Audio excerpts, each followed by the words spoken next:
I'm surprised you haven't done like a Giada De Laurentiis thing at all this season. That's really what I'm about to do. Oh my God, stop it. I was trying to find, there's a specific video where she's listing different types of pasta. And she's like, spaghetti, like, cantini, fettuccini, pazzapara. Like, I can't find it. But there's like a very specific one where she's just like riffing like different pastas. So I'm just going to find like a list of pastas and try and do it in my best Giada. My best like pretentious Giada. I wish she had a catchphrase like Ina. Like, how bad could that be? How bad could that be? How good is that? How buttery is that? How gay are you? Do do do do do do do do do do do. I love me some Ina Garten. Store-bought's fine. It's crazy she hasn't been a Snatch Game character yet. I mean, I don't get it. The Food Network women. I've mentioned it for years. I literally auditioned with Sandra Lee and Ina Garten. Those were my two choices that I auditioned with. And I have the button-up. I have the scarf for Ina. I have the little bob. I think I still have that somewhere. The little bob? Mm-hmm. The bob? The bob. And I'm ready. I'm locked in. With a. If I ever decided to do it again, and I was like, I'm going to get into the drag of it all, and I would audition, they cast me for whatever reason, I'd be like, I'm doing Ina, and all of y'all are about to see the inner workings of a lunatic who spent way too much time watching Food Network instead of anything else after school. What is this watermelon thing behind you that looks like a box of lube? Oh, it's my toner. Got it. I get it at Marshall's. Oh. I know they have it there, so I usually hunt for it. You know how lube always comes in that style of box? Well, yes. It's definitely giving lube. It looks like lube. And I'm like, do you just got lube sitting Vivian around in Lube. this house? Is it that did not assuage my opinion that was lube. Pink lube. It literally looks just like pink a lube watermelon bottle. scented lube. I have never tried the flavored. Oh, that smells nice. And I have no intention of doing so. Yeah, no, because it's like, what? Like, it's like oil and chemicals. I don't know. Like, I know it's going to smell like, or it's going to taste like skin. Like, I don't need it to taste like strawberry. Right. Like, just like, it can just taste like booty butt. Right. I don't need it to taste all crazy. What is that all about? Hi, hello, everyone. Welcome in to That Sounds Gay, a podcast where we discuss every season of Drag Race in chronological order, even if some of us can't remember which ones we've covered before. Stop. Too soon. My name is Jaron. Our gay sound or phrase presented by Jesse today is spaghetti, fettuccini, linguini, pacceri, rigatoni, spaghetti, penne. I think I said spaghetti twice. It's giving Giada. Capsacola. I love the way that Giada De Laurentiis, that was a Giada impression, by the way, for anyone that did not grow up watching the Food Network. I love how she would talk and just be like... I love how she'd just be talking and be like, yeah, and you can just bring home any spaghetti and you can make that for your family. And I don't know if you wanted to use some rigatone. Some fontina cheese. Right. And she would just like immediately crack into her Italian accent. That was iconic. Lasagne. Bolognese.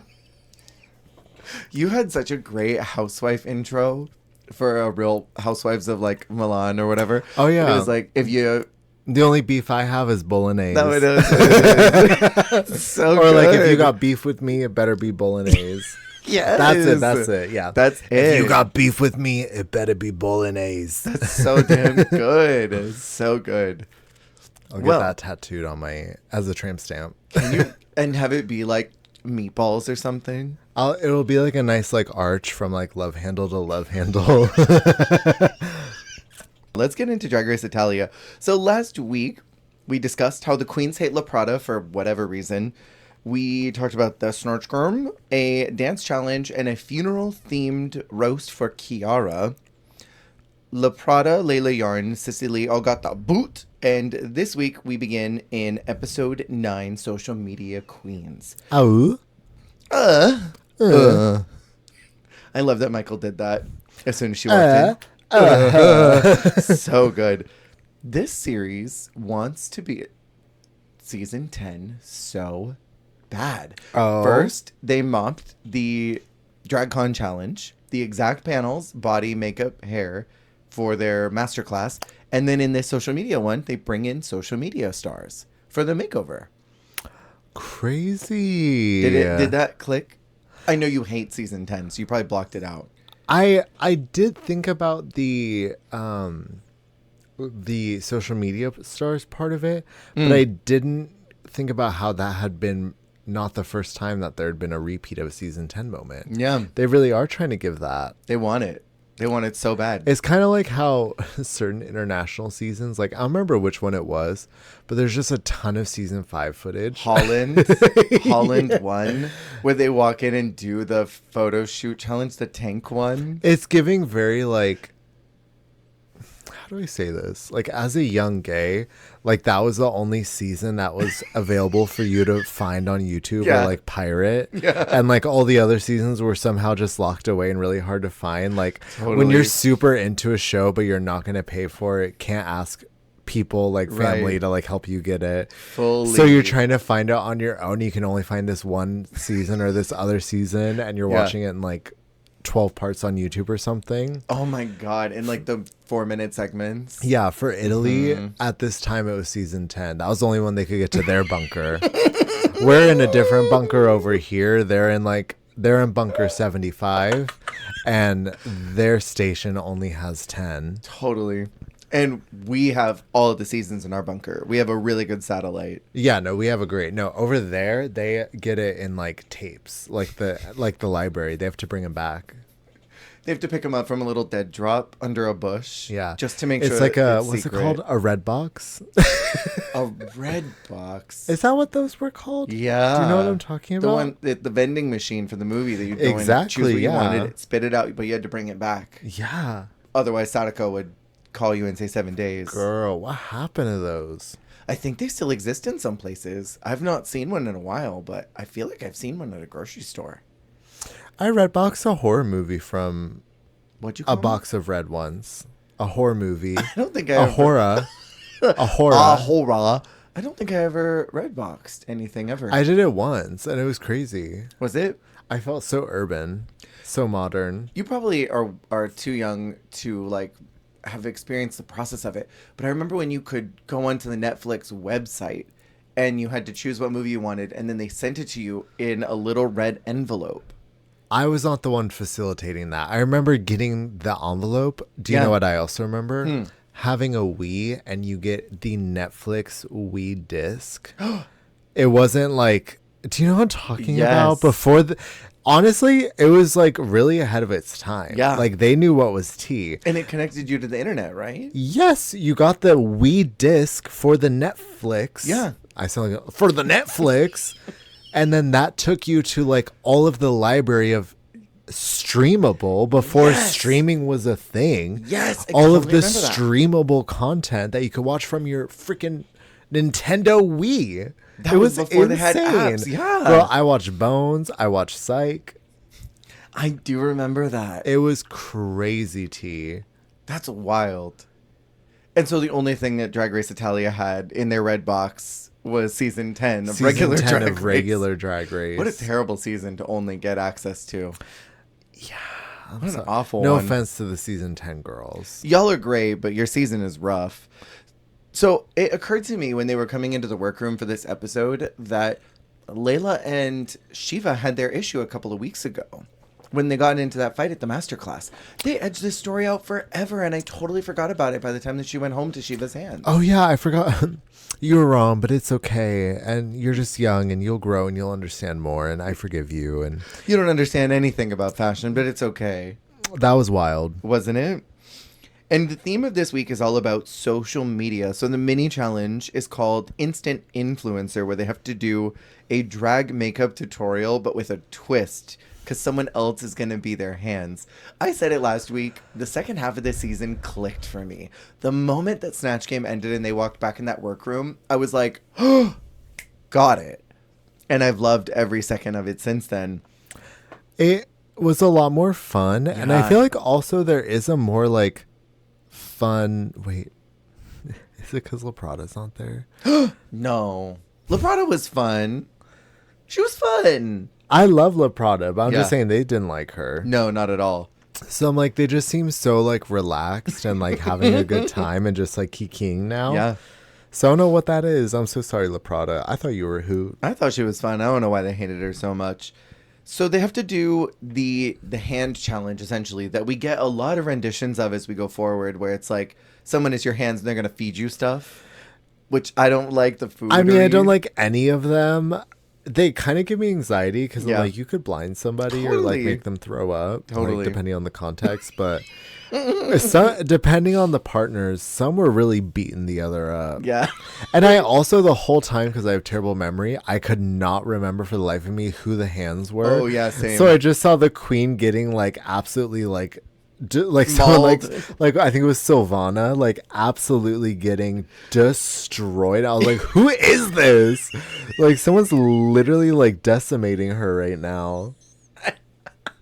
I have all the photos and I'm so excited for Okay, this. let's get into it. So they have to do these drag makeup tutorials, and I want to know, did you ever watch any of those back in the day? I kind of did, like, even as someone who had no intention of doing makeup. I mean, it depended on. I didn't watch like the super serious ones, like the Miss Fame or anything. Oh, yeah. Like, I liked the more like chatty ones. I even watched some like beauty YouTubers and stuff. Yeah. Like, it's kind of like a different version of like a Wendy Williams or something, depending doing? how you doing. There are certain like creators who I think are really good at like mixing that with like just like daily Yeah. talk or like a certain slice of life feel. So I definitely like that kind of stuff. Yeah. But yeah, what about? Did you ever watch Scarlet Starlet? I think is what her name was. No, She was so a that's what I really mean is famous like one. she's one of those people where I feel like she was more like hardcore, like Yeah. serious, like Here's like how you someone do like it if you wanna do her, the or like job. I think I said Miss Fame, like Yeah. those are like the professionals. Like I was watching like Trixie and like even like what's her name? I mean, I even watched Nikki tutorials because I just thought yeah, she she was was like fun. a fun vibe. I love James St. James. The work in Oh progress. my god, I watch every transformations. those were I love so fun. Well, because that very much that where it's more like makeup with conversation. Because like transformations, and then on that same vibe, Paint Me Bitch by Willem. Yes, that was fun, too. series really fun. That was the great. one where I think it's Gage from Face Off maybe, and then Bianca make her in an ET. I think I know And what you're she's talking about. ET in that hotel. Yeah. Girl, that video That is sent like you? that is like next level for me. That's drag. And Bianca Love, she goes, "Oh, she's busy. Eat and run." I think about that all the time. Anyways, There was a certain era of YouTube that was just so fun. I so miss that. wholesome. Yeah. Lena, because she won the last week, gets to choose who she wants to be the hands for this. And she says to Silvana so that she can finally have a chance to be beautiful. And Silvana is just, she's so funny to me whenever she just interjects random things. Because she goes, "Oh, fuck you. How dare you?" And I just love the way that she just doesn't care about anything. You know how old people don't give a fuck? Silvana de Mayana. And she starts stuttering because she's so upset. She's like just saying stuff in Italian. It's not even translatable. And I love that. Literally in unintelligible anger. We have Silvana with Shiva, Shiva with Melissa, Melissa with Sapario, and Sapario with Lena. And then we get our international world traveler, a little video message from Novima. Listen, international woman of mystery. She's there in every language, and I live for that. But her AI did not pick up Italian. She had to speak in English this time. Ciao, beas. It's me, Norvima. She tried to give a little Italiano. She put on her nice Italian pink wig. She did. There are so many people who probably listen to this podcast, listen to my YouTube videos, and are like, "I don't understand why you intentionally say her name wrong every time." And it's always because of Dovima. I cannot unsay her name. I can't do it normal. Norvima. Norvima dormi. Every time. The queens have to put on some very quick outfits. And can I say, I am going to stand her a lot. Lena was so puss, this rainbow Tracy Turnblad, the way that she just always hitting that sickening pose. Are you a every Pride time. Pinata Tracy Turnblad like me? So we have the instance that happened, and I just want to go through these with you because we got Silvana looking like a freaking pancake, destroyed. Absolutely decimated. Because, okay, also, I wonder about the concept of, like, you get painted and then you have to go under, like, that tarp and paint somebody else while looking like that. You're and, probably like, thinking I'm going to get revenge. partially blinded. Maybe Yeah. that's why they put so much anger in some of those paints. The ferocity. They had to get their lick back on someone else. It was just like a pay it forward of hate. Pay it forward of hate. Do you remember the Santarans from Doctor Who, the potato people? That was what Lashiva was giving me. Not the Doctor Who potato people. She was totally giving me Santaran. It was so funny. Melissa and Shiva were such a freaking key. I thought they were so fun together. But she looked crazy. She looked like when E.T. got put in drag. Stop. It's E.T. and drag meets like I'm stuck where trade left me. Like Very absolutely bad. torn up. Torn up. And then I said this before. I was surprised at how not funny Sapario was during her chatting. She's such a funny queen when she wants to be, but then she gets in these challenges and she's like dull. Okay, and can I say there's this weird thing that happens a lot of times with usually well-performing queens on Drag Race where like right before they go home, Yeah. there's this weird like looming presence of like underperforming. Yeah, what is that? Where like maybe it's the edit, but like things aren't clicking the way they used to. Yeah. It's dark-sided. Yeah. It's almost like right before like a breakup, like everything that person does annoys you. It's like completely. it's like we're about to break up with Sapario. And so they're getting pre-broken up with. Brick's about to publicly Mother Clay is about to publicly shame her for being selfish and not altruistic and an evil person. So yeah, it's just a sign of what's to come. Priscilla looks so good this season. I can't even with the brick allegations. I can only remember like all of like it was almost like a declaration like hear ye, the brick has softened, like Mother is clay now, like she looks good, and she does look She great. looks great. She replaced RuPaul in the opening. She said, I'm gonna pace myself over her because I look so good. I love the like Acme sound that happens where she goes like yeah! Literally crazy. It's So like funny. Acme meets like the R2D2 like squeal. Yeah, it's very that. So they meet these social media influencers who are a bunch of gorgeous men. Gorgeous men, don't know any of them, but if you told me they did porn, I'd believe you. All of them, yeah. But I felt bad because they had to meet these women looking crazy. Like they didn't even let them get out of drag. They all look insane. That's what I hate. That always happens with the makeovers, though. Like, why are you always making them meet these makeover people In looking quick their drag. absolute worst, and then like, okay, these are the people who are going to put you in drag. Yeah. And I'd they, be terrified. they literally were all painted by another person, and they look like Hobgoblins. the fools. Yeah. I would be so scared. I'd be like, I'm about to look insane. I'm about to have the worst. This is your top 5? Yeah, it's about Top to go. 6? Like, this is who you have? It's about to go so terribly. Shiva gets to choose first because I believe she won the mini, and she picks this man who she already knows can walk in heels because he's an actor. And then what's interesting about the way that they choose the deciding process here is she doesn't choose everyone's makeovers for them. She gets to choose a queen that gets to choose who they want to work with. And you and I have talked about how the makeovers are the one challenge where they should be doing the most work on trying to make them feel like they're welcome and safe there. So Yeah. I really like this because then it doesn't lead to someone being singled out as the booger. Like, I think that Exactly. you're ugly and old and bald, and so this beautiful young queen won't be able to make you look good.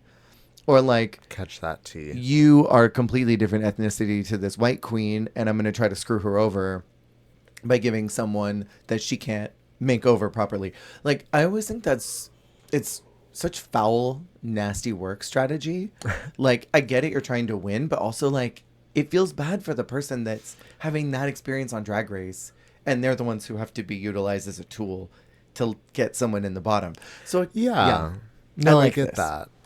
Absolutely. Like the pairings feel more organic. Mm-hmm. And I mean, like, even like the last pick didn't feel like bad. Like, Mm-hmm. I don't know. Everyone seemed like good in their pairings and excited about their pairings. Yeah. And it seemed like there was some divine intervention here too, because Melissa gets the other trans contestant. Mm-hmm. That was beautiful to see them talk about their story. I loved the way that she was like, I'm not going to shave you.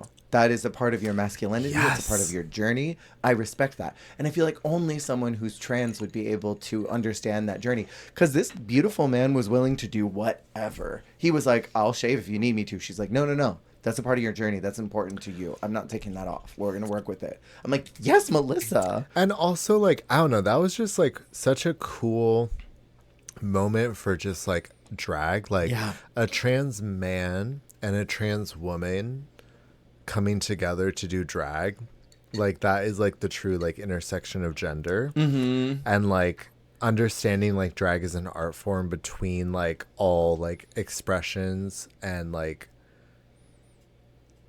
identities of Yeah. gender. Like that's just like that was like really wholesome. Yeah. Like they both like I don't know, they were able to connect on their journeys. Mm-hmm. And they're both like it was really cool to see two people who've like kind of gotten to the place that they've wanted to get to Yeah. and still be like, okay, well, I want to like dress and drag. Yeah. And like that is also part of my life. Like So separate. cool. Like I don't know, it was just so cool. Like with like you said, like there was something magic like about their pairing in particular. Totally.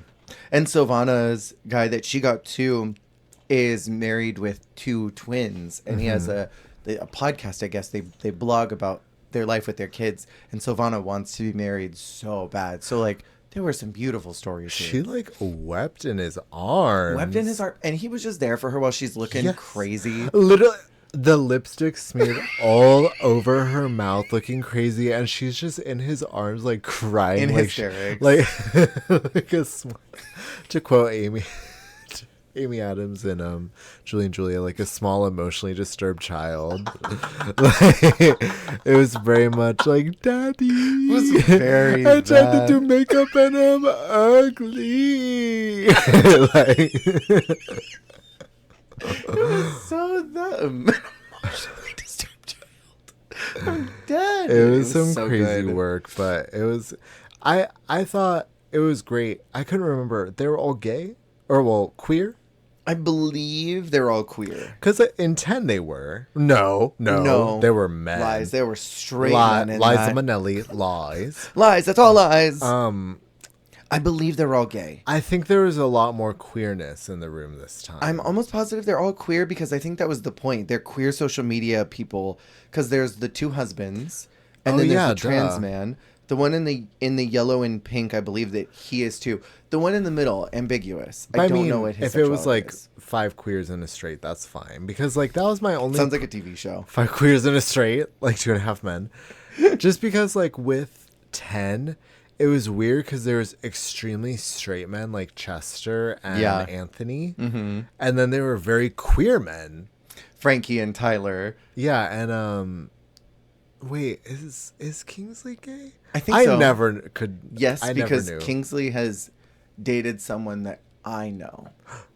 Clock that T. And Okay. didn't Kingsley date no. Kingsley dated someone who then went and dated Vanjie. Miss Vanjie. But then, okay, also, I think- Raymond, isn't Raymond Braun gay? The person that Asia had? Is that Yes. their name? Me knowing their You full hate the legal season name. and you're like, ooh, these YouTubers that you never Isn't watched. that their full legal name? It may be. Yeah, I'm like, they're an LGBT, like, I think so. advocate.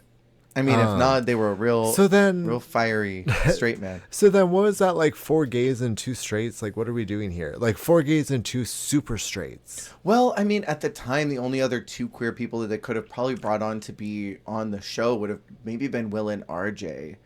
But based on who they are as people, I don't know if they would have done it. It's crazy because it's like there were more gay YouTubers, but they just weren't out yet. There's also that, because, well, I don't want to bring up the other person because they're super problematic from my understanding.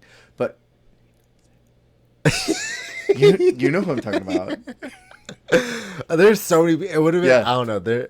It's just like I don't know. Imagine if this had been like a couple years later, Oh, or yeah. like I don't know. It was just like an interesting. Because also like gay YouTube wasn't like what it. Oh God. Yeah, God. that's a rabbit trail that we could go on for hours about. So a lot of these stories are beautiful, and I really enjoyed these men, the conversations that happen with them. Yeah. And most importantly, I cannot emphasize how much I loved the conversations between Melissa and her man. Just very wholesome energy, like honestly across the whole episode. And the makeover episode can literally either be like your favorite or least favorite episode of the season. Because I think about like the queer prom. I feel like I bring that up every makeover. Yeah. Or like the season 10, like a super fan makeover, the season 12. crew makeover. Yeah, sorry. Season 10. Ew. Season 12, like that was super the mega fan. Was and 11 crew better work? Sorry, that was season 9, the crew. Season 9 was crew better But work. it's like ones like that feel really special. Like I love it. Yeah. And like this one did feel more special, and like because like influencers could have gone here or there, but like there was just such like a queer and like emotionally it was a very emotionally charged episode. And that's the other thing too, is like the makeovers are always very emotionally charged, but like back in the day it used to be like bad emotions. Like I think about Totally. season 4. Yeah. Like literally like the worst energy, like the like I'm just trying to tap into my bad diva energy. yeah, like literally like people about to fight. Well, yeah, well, how will I get you kicked out of here, Ossifer? But like I think about that all the time. I feel that was actually crazy. But I feel like the more wholesome, like mutually supportive queer journey, queer energy, like queer people coming to get done up in drag, like talk about their moment. Or even just straight people who are willing to get up in the gigatry of it all. Like I think about how cool the Sweden makeover was, or even it was the Belgium one. Those cool actors that they had come in that were just so down to clown. Yes. And that's like You were like, did we cover Belgium? I was like, Belgium. Yeah. Rita Bega. Took me a Bye. moment. Rutabaga. I actually loved Belgium. Yeah, Belgium it was great. fun. It was very fun. We only did the first one, right? We've only done one. But 2 there is is a coming up. second one. It is coming up soon. Okay, for context, y'all. I was talking about All Star 6 with Jer. And Jer was basically like, we talked about that season. Yeah. And I looked at them like, what? What are you talking about? I feel like every season we talk about, this is like this like 6th or 7th like season we've talked about. Like I still feel like I'm so new in the game. Like as we've your not co-host. done this before. Yeah, We've never done this. I've never done this before. I'm so new to this. Oh, but yeah, So for context, like me not remembering the seasons we've talked about, I was fully talking about All Star 6 to Jer, and Jer was like, "We've talked about this season on air, like we're a radio show, but like we recorded a full like multi-episode. We stretched it out. Like we did not rush the season. Sorry, Brazil."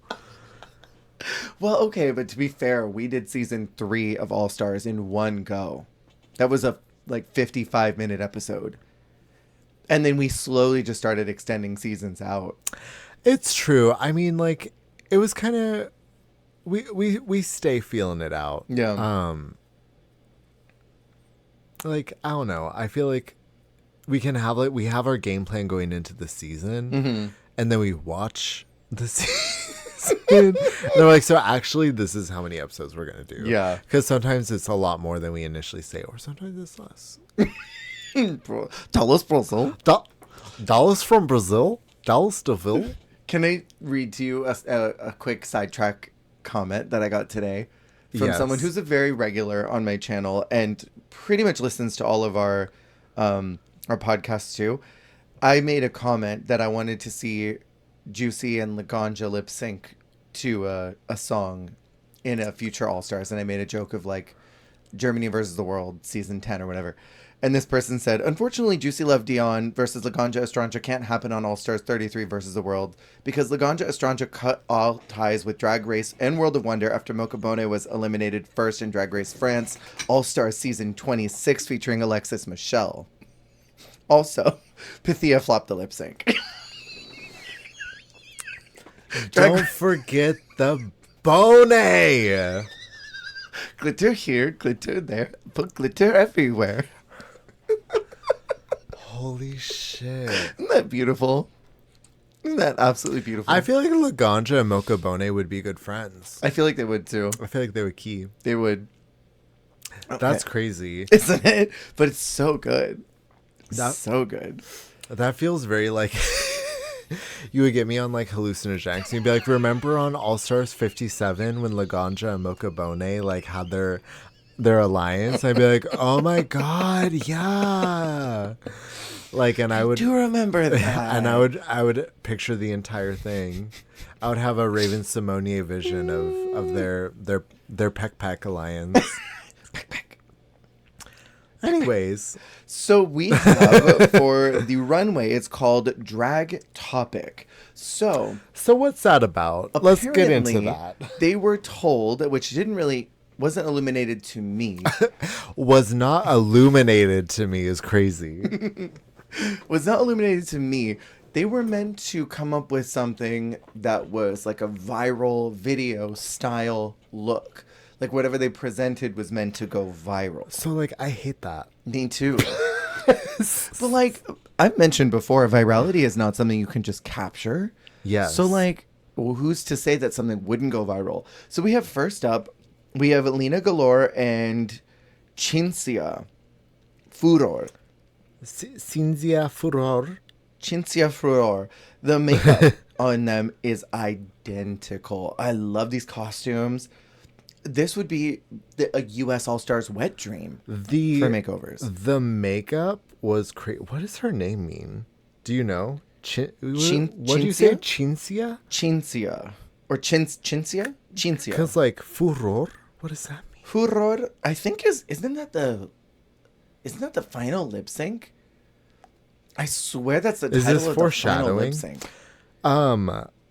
I don't know what that stands for. Regardless, I don't speak Italian. I feel like she looked more like Lena than Lena did. In a creepy, uncanny valley kind of a way. It was crazy because, like, something about Lena in the green, she almost didn't look like Lena usually. And her hairline was really low. It looked like she almost, like, condensed her eye.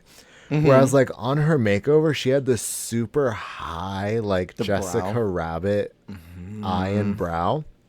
Yeah. I swear, she looked to me more like Lena than Lena did this episode. I wonder if Lena adjusted her wig shape so that she kind of had a similar face shape to her makeover. Because her makeover partner does have a longer face. Yeah. And so I wonder if she was trying to, like, even out the odds a little bit there. I will say, in Motion, I liked their concept together. Mm-hmm. I kind of hate the fabric choices.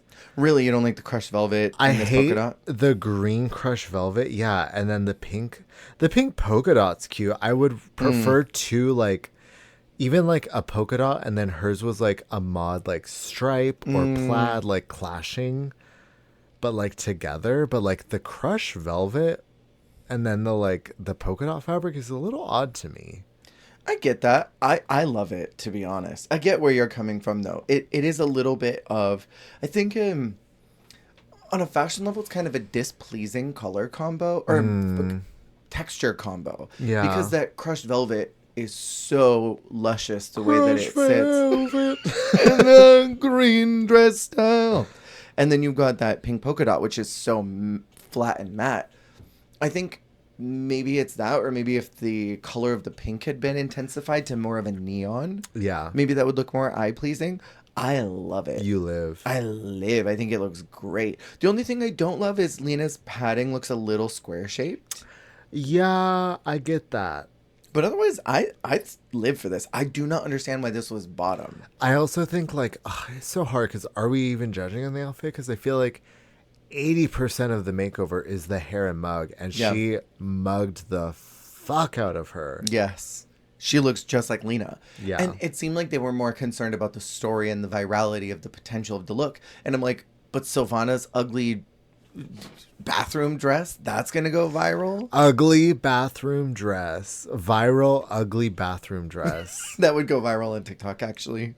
I tried the TikTok ugly viral bathroom dress. It would go viral if they like ate the cleaning products, drink the detergent, eat the pods, eat the... Anyways. Please. And then we have Melissa Bianchini and La Kiki. Divas. Diva alert. Wee woo. She said she wanted to do a royal family idea. I think that they look great in motion, not good in still. That's fair. It's very like... It's a funny thing because it is just like lingerie with like strategically placed satin. Yeah. You know what I mean? That's my new drag name. Strategically placed satin. It's very gorgeous. Yeah. But I mean it's very Melissa. Because Totally. Melissa is very like body with accoutrements. Mm-hmm. And this is body with accoutrements. Like you said, love that they kept the beard. Yeah.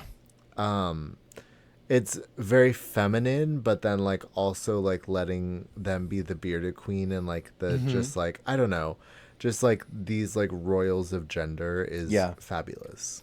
I have always been of the opinion that if you're going to be a bearded performer, your beard better be filled in and also be in drag. Nothing makes me more grouchy than bearded performers that just don't put anything in their beards. And it's like one thing if you're doing a YouTube video or something, but like if you're gonna go out on a stage, you better have that shit filled in with glitter or a color or something. And I love that Melissa went in because you can tell that this beard has been darkened and filled out with more makeup, and it's just dark so that it stands out on the runway. Almost like you would do your brows. Totally. Yeah, exactly. Same idea. Put some pomade in it. Something. Because like some people have beautiful, gorgeous eyebrows naturally. Yeah. You don't need to do nothing to those in drag. But like fill them in.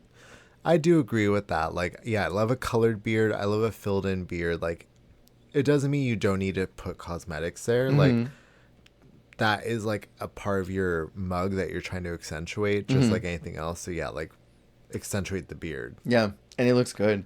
Then we have Lashiva and Anal Colica, because she's sober but likes anal. Sure. I don't know. I didn't really get the anal part. And she specifically said these looks are made from recycled materials, which that makes sense to me. I see that. I will say, I think they look quite good. I think Shiva looks good. Okay, fair. Shiva looks great. I think her partner's mugged down. Mugged, yes. But I don't love the dress or the weird like squiggly orange thing on her head. Yeah, I don't like the little rope cages that either one of them have, but like her pussy's out. Cover that up. Out, yeah. But she looks so good. Like, I'm just looking at that mug. The mug is really good. I just don't think this was the winner. No, I do not think that at all. You have her in trash. Like, actual trash? And I love that you wanted to do Shiva. I know you're listening, devoted Patreon member. I know that you wanted to do this upcycled look, but like, not for a makeover. Yeah, save that for yourself. Don't make someone else do it with you. Or if you're gonna make your makeover wear the garbage that you upcycled, don't make them put on the plastic bodysuit. Yeah, fair. Put them in the couture. Give him this fan dress. Or better yet, do 2 of these fan dresses in different colors. I'm just wildly offended. And then fisting gloves? Manila? In a wedge? In a fisting glove? And then we have Sipario and La Gata Parda. La Gata Parda. Mm-hmm. Yeah, so... What'd you think about this? I will say, in her defense, she saw, probably on the prompt, it's supposed to be viral. So she thought, okay, well, I'll do this funny cat video that went viral. I didn't watch the video, so I don't know what she's referencing. I didn't either. But apparently this is a video that went viral, so she's referencing that. I think that it is very fun But imagine you are going to Drag Race for your drag experience, and some bitch that's named after a theater curtain makes you an Aristocat. Stop. It's like, it's giving if, like, the Sailor Moon cat was an Aristocat. It's very Artemis T, isn't it? Artemis singing Memory. Memory. The Susan Boyle version. And it's like, yes. And it's like, Sapario looks so pretty. Gorgeous. Like, she's in this gorgeous green satin dress, and then she's over there in, like, this little weird, like, white shag dress. Mm-hmm. Like, I hate that. Me too. Do you want something else that you'll hate too? That I found out from a commenter today. Oh. In the Rusical, they had a costume for Sapario. It was a bodysuit. She didn't want to wear it, so she made that caftan thing for herself because she wanted to wear that and not the bodysuit they had for her. And they had one in her size. We need to move on. So then we have Silvana de Mayana and Tamara de Salaria. She wanted to take household... The silence. I should have just stayed quiet. Should I do it again? I know. Another It take. literally felt like when you like master the first chapter of your Spanish lesson, and then you get into the second chapter, and you're like, it's all new vocab. Shut up. Okay. Stop lobotomize me. No, I felt that Please. for me. I felt that for me. She wanted to take these household materials and make that her trending topic. But like, again, if I got put into drag and it was household cleaning supplies, Monet sponges. The way she's smiling with her in that photo is like, ugh, yeah, I got pulled into looking a mess. Here I am. You know what I mean? Like, she's just like, Yeah. Here I am, looking a fool with my friend, having fun. We're so crazy. So when I originally was taking photos off the wiki, because I told you how I prep for these, I go and grab all the photos from the wiki first. Yeah. I save them to the side, and then I slowly put them in a Discord file for myself to scroll through.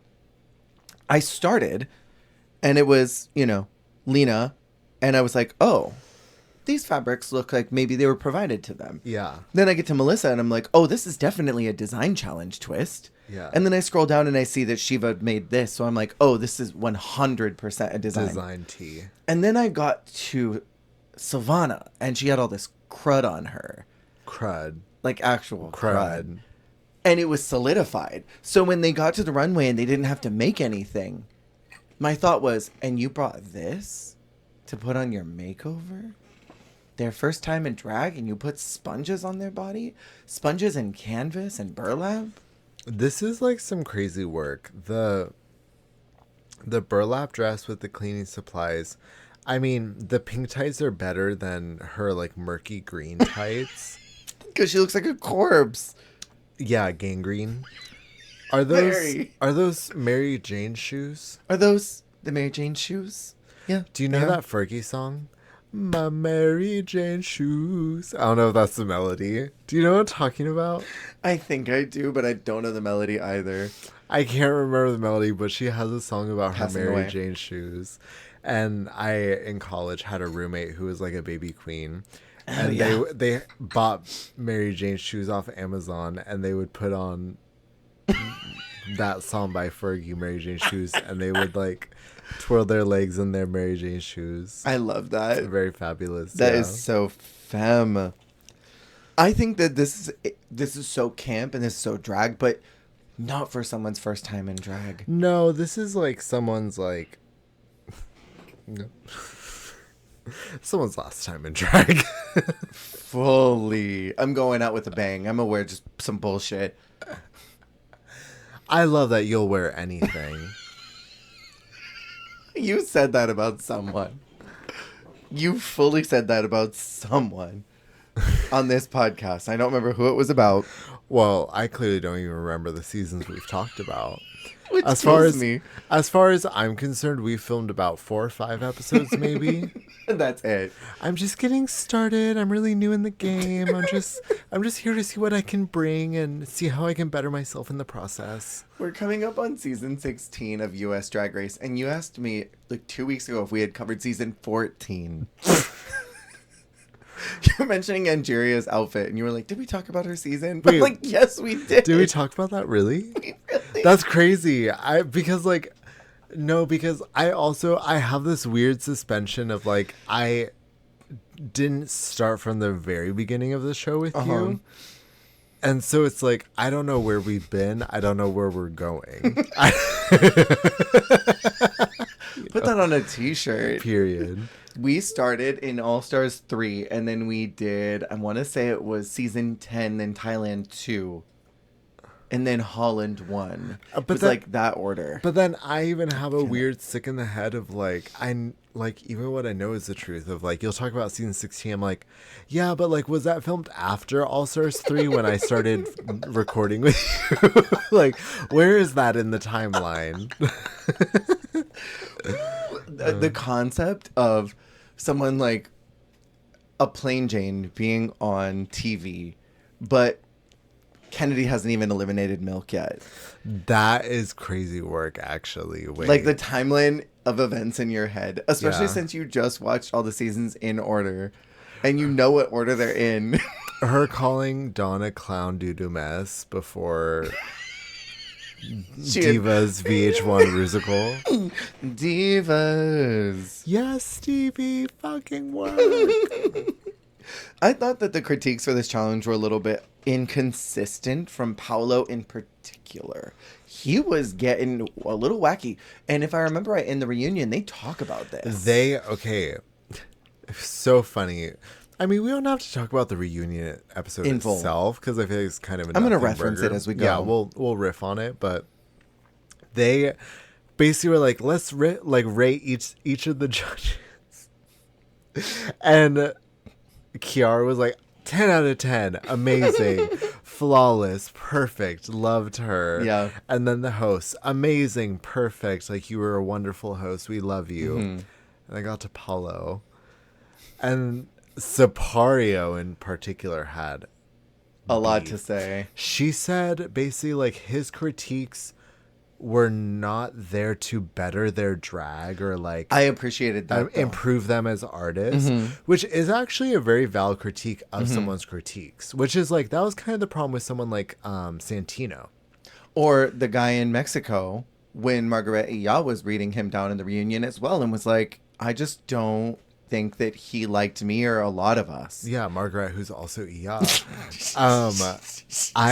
But that is tea. Like, I don't know. There's nothing productive or like bettering about someone like Santino saying like you look like a coke whore to Pandora or something. Yeah. There is definitely like, and I feel like people like Kiara or like ding ding ding ding ding, our queen from España. Like Anna I don't King. Know. Yeah, Anna who's also low king. And I need to Anna low king in. Stop. I'm Anna low king in. Anna low king. Anna low king. I need to start saying that to myself. Like I'm Anna low king in. Like me at work. I can't with you. Anyways, I feel like people like them, you feel the appreciation, the reverence. I mean, there's sort of also the Michelle alternate, so that makes sense because Michelle's like the ultimate drag appreciator. Yeah. But like, you feel the reverence and the like, I love the art you're doing and I want to, or even like Halle Karen, like, yeah, she's also very much like polishing like you as an entertainer, like stuff like that. But then there are just the critiques of like, I'm just here to critique you. Totally. And I'm just giving you critiques. Like, yeah. But it's also like rough because I didn't necessarily like think of Paolo like maliciously. He just seemed like a gay guy who had opinions. Period. That's what I'm here for. I'm like, well, that's what I'm doing, so. Stop. But you provide some meaningful conversation to this podcast. I'm here to better their drag. You are. Sipario wouldn't call me out in the reunion. Well, Kelly Roller might. Kelly. Do you want to do, just for the hell of it, because I'm so utterly amused, do you want to play a little game really quick? Oh my god, wait, what is it? A little memory game? Oh god, no, not a memory game, but sure. Try to name the woman that's in the franchise, the fruit fly. What? So I'll give you the first one. UK Down Under and US would be Michelle. That's the woman that's there on the panel. Oh, okay? No. Drag Race Germany. Diane Brill. Diane Brill. I'm Diane, like, who's if you also missed Brill. you missed that, I'd be so Come mad. to Diane Brill. Season 1 of Belgique. Bye. Hi. Oh, no. You couldn't even remember her catchphrase. Oh. It's okay. We've done a lot of Drag Race seasons. Charlie XCX. No, it was Luffy, wasn't it? Luffy loved her. She got replaced in season 2. She was gorgeous. She People was didn't like her, wonderful. apparently. I hate that. I do, too. You will not remember Brazil. Bruna Braga. I already knew you wouldn't remember Brunda her. Braga? Mm-hmm. Brunda? Bruna. Brunda, Bruna, who's also Braga. Canada's Drag Race. We got a couple. Well... Now you're doing the Eureka again. I cannot with you.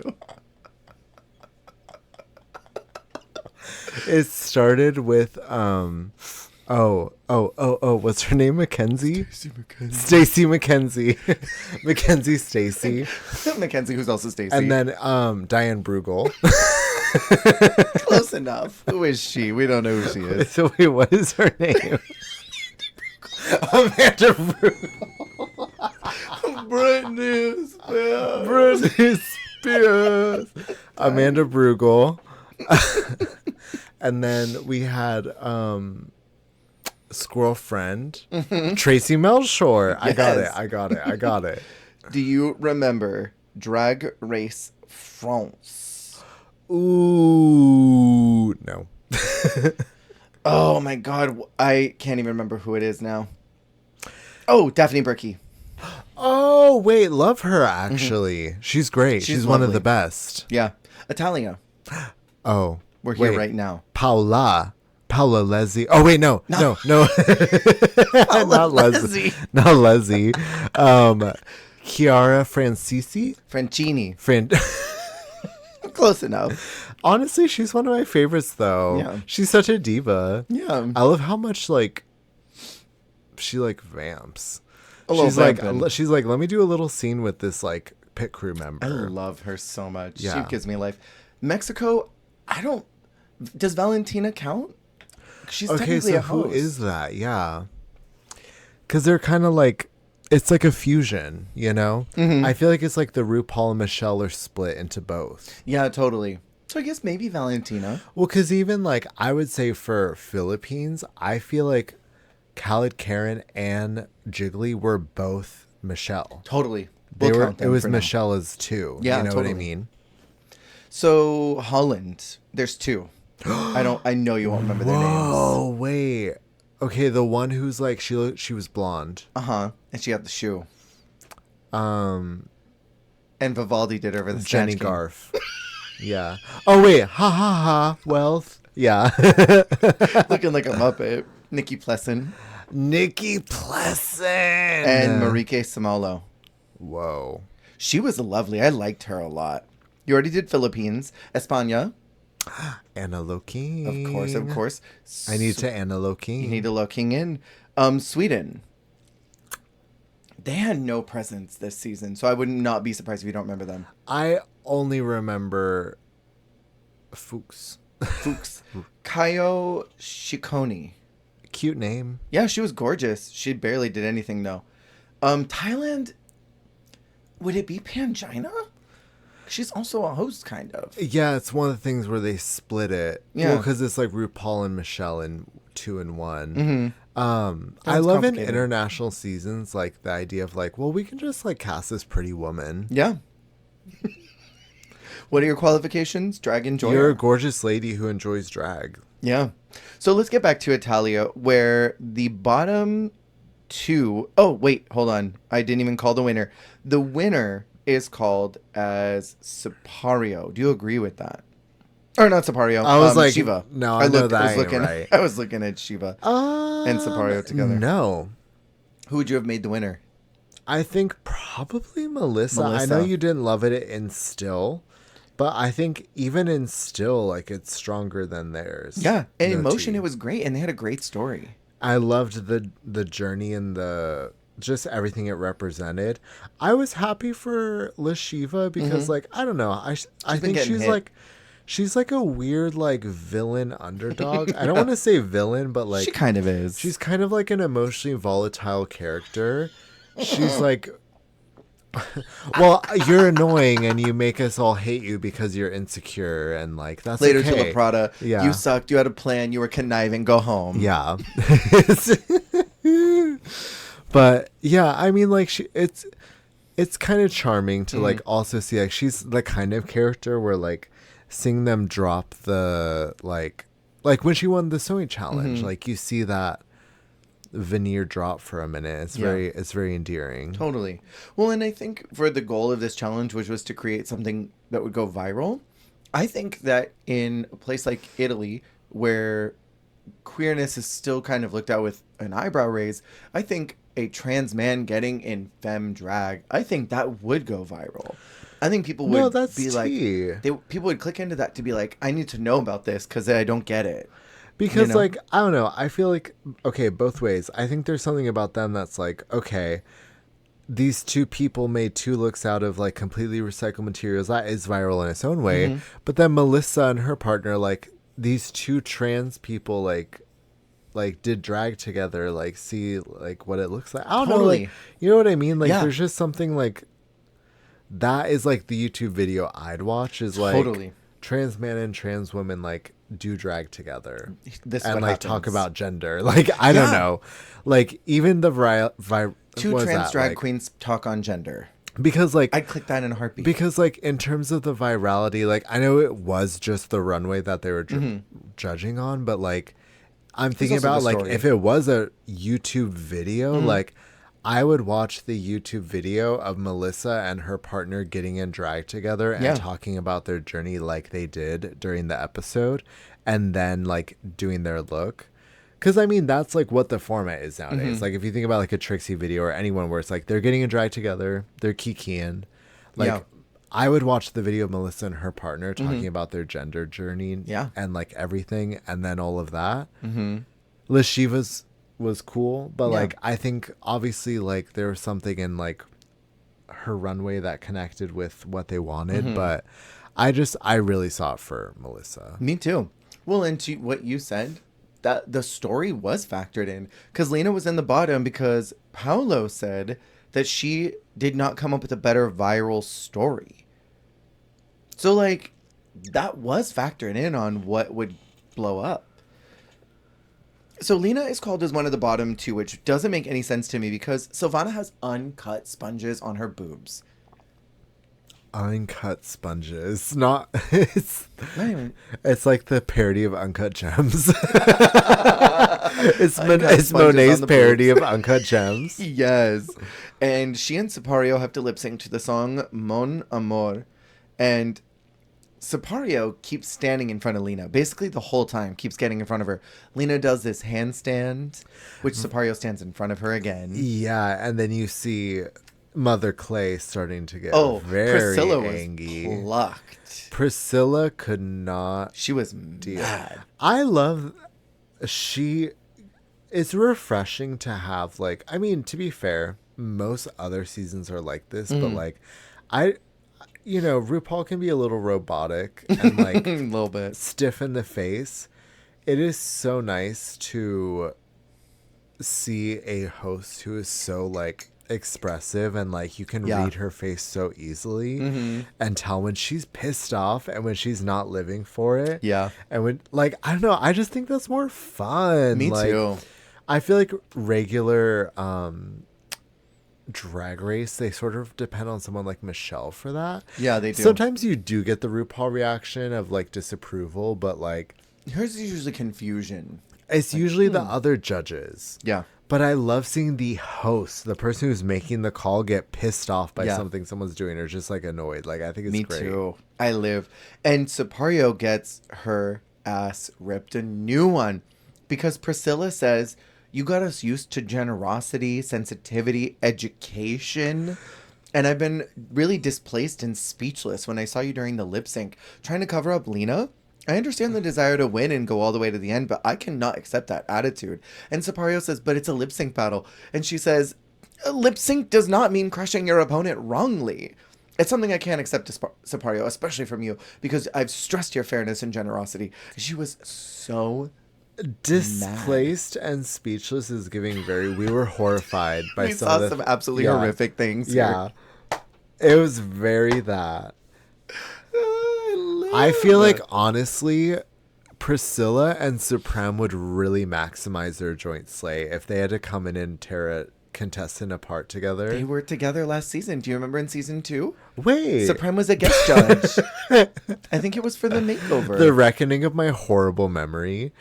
But like, She was okay, here. but imagine if Supreme was there this night. Oh my like, God. I would that's what I mean is like, I would it's love like to see two Supreme. besties like coming in to read someone together. Yes. Like, imagine like something absolutely atrocious and Yeah. they came together to both like absolutely dunk on them. Mm-hmm. Yeah. I would kind of live. Well, live. I also have to add in, for everyone listening, there is an interview with Lena Galore, winner of this season, on my YouTube channel right now that you can go listen to.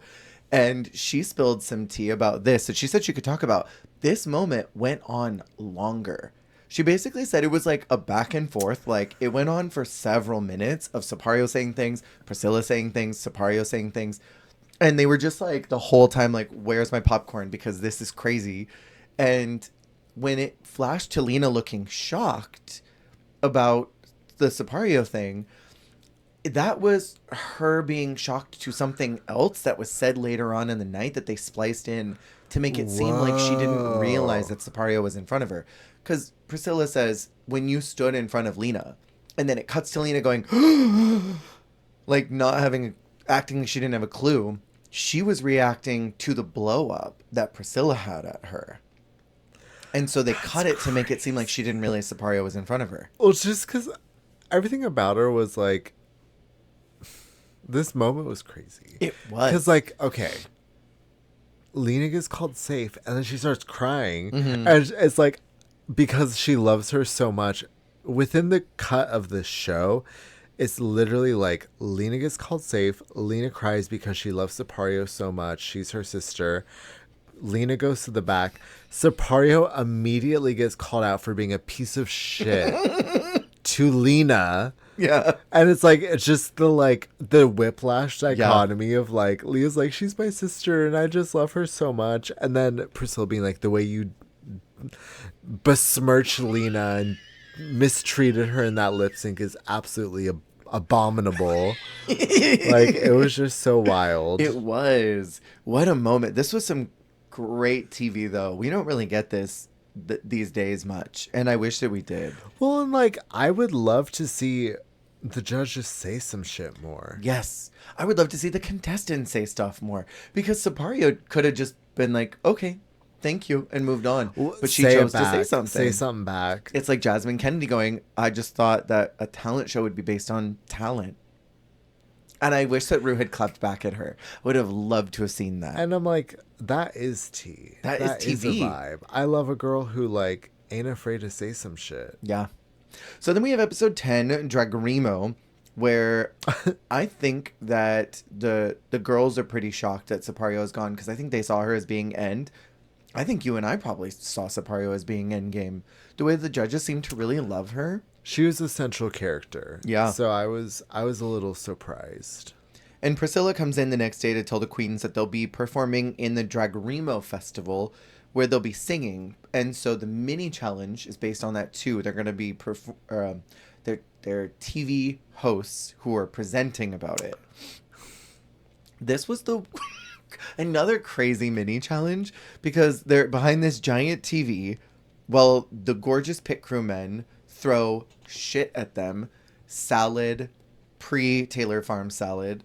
They throw water, confetti, hard objects. And then the one pit crew with the big tits, he's just like waving the whole time.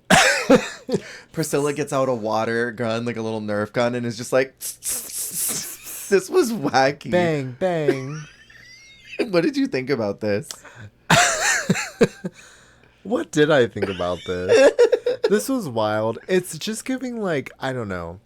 I feel like towards the very end, the mini challenges and like the main challenges, there's an energy of like Mania. a little bit of buffoonery. Yeah, Yeah, totally. And I feel like this was very much like invoking like the near end game buffoonery and googoonery. Like I feel like you wouldn't do this with like 12 girls. No, not at all. But like, okay, it's the last, like, what are we, 5? Yeah.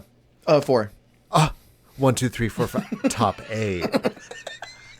But like, it's just the very fun, like, crazy, like, kikiing with like our select few kind of vibe. You know what I mean? Totally. I thought it was manic and kind of fun at the same time. And I love that they all just dressed so pretty for what was about to be the wackiest challenge this Very year. the girls in their entrance look about to get decimated. Except you dressed up for this. Like, you should have known. And the winner is called as Lena because she was the most composed. And that gives her an advantage of choosing her partner for the main challenge, which is going to be a singing contest type situation.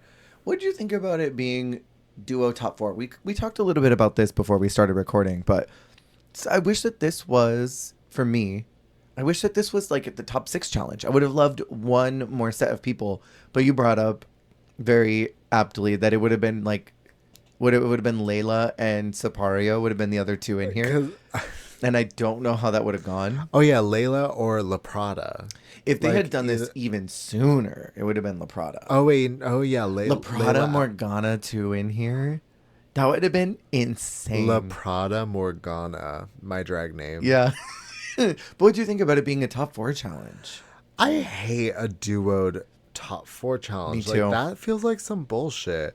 Some people, I mean, especially because, I mean, spoilers, it's the top 4 anyways, but it's like, that just feels like it's too late to be judging as even remotely as teams. Right. And it's like, even if you judge individually on this challenge, you're responsible for the work you're doing in a duo. And I feel like that is a bummer because it's one of your last chances to like show yourself as a queen, and you have to do it with someone else. Yeah.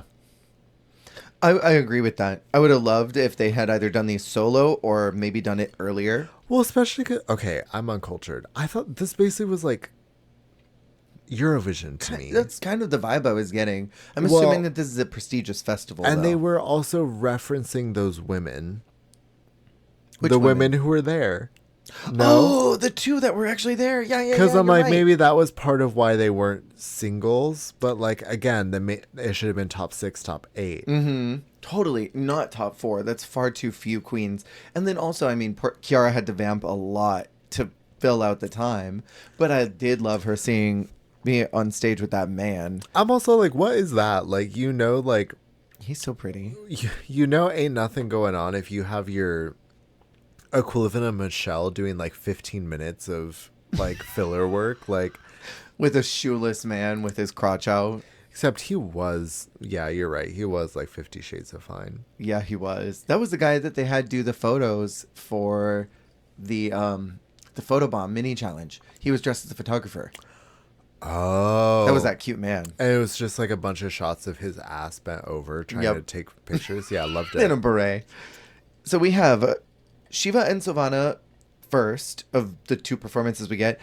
And theirs is Come se non fosse niente. I thought they were super fun, but Silvana was definitely experimenting with the talk singing.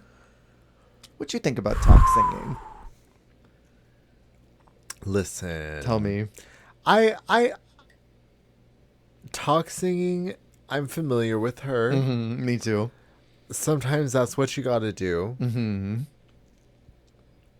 But it doesn't mean that I enjoy listening to it. I thought it oddly complimented how high Shiva's tones were, but to me it was giving Katya doing like feel the heat in my sizzling meat. Well, you got Miss Fame going tan with you. But it's also like, I feel like it was 2 different octaves that neither of them should have been hitting. Like, one was too high, one was too low. Totally. And then we have Lena and Melissa lip syncing. Well, they sung too. To Revolucion Solare. I thought that they both turned the party. They, to me, were giving such uncoordinated J idols who their goal is to perform well, not necessarily to dance or sing very well, just to have fun. And I was grooving with them. Okay, they were even giving, like, this is even more rotted. Well, because this is what they were doing. But idols who are doing, A character. aspiring idols who are doing covers of established idols' work. Very. And it's like, I want to be an idol. And it's like they do, like, yeah, they're doing established songs or something, which is what they were doing because they were doing those girly songs. It was but, Rainbow like, Pink.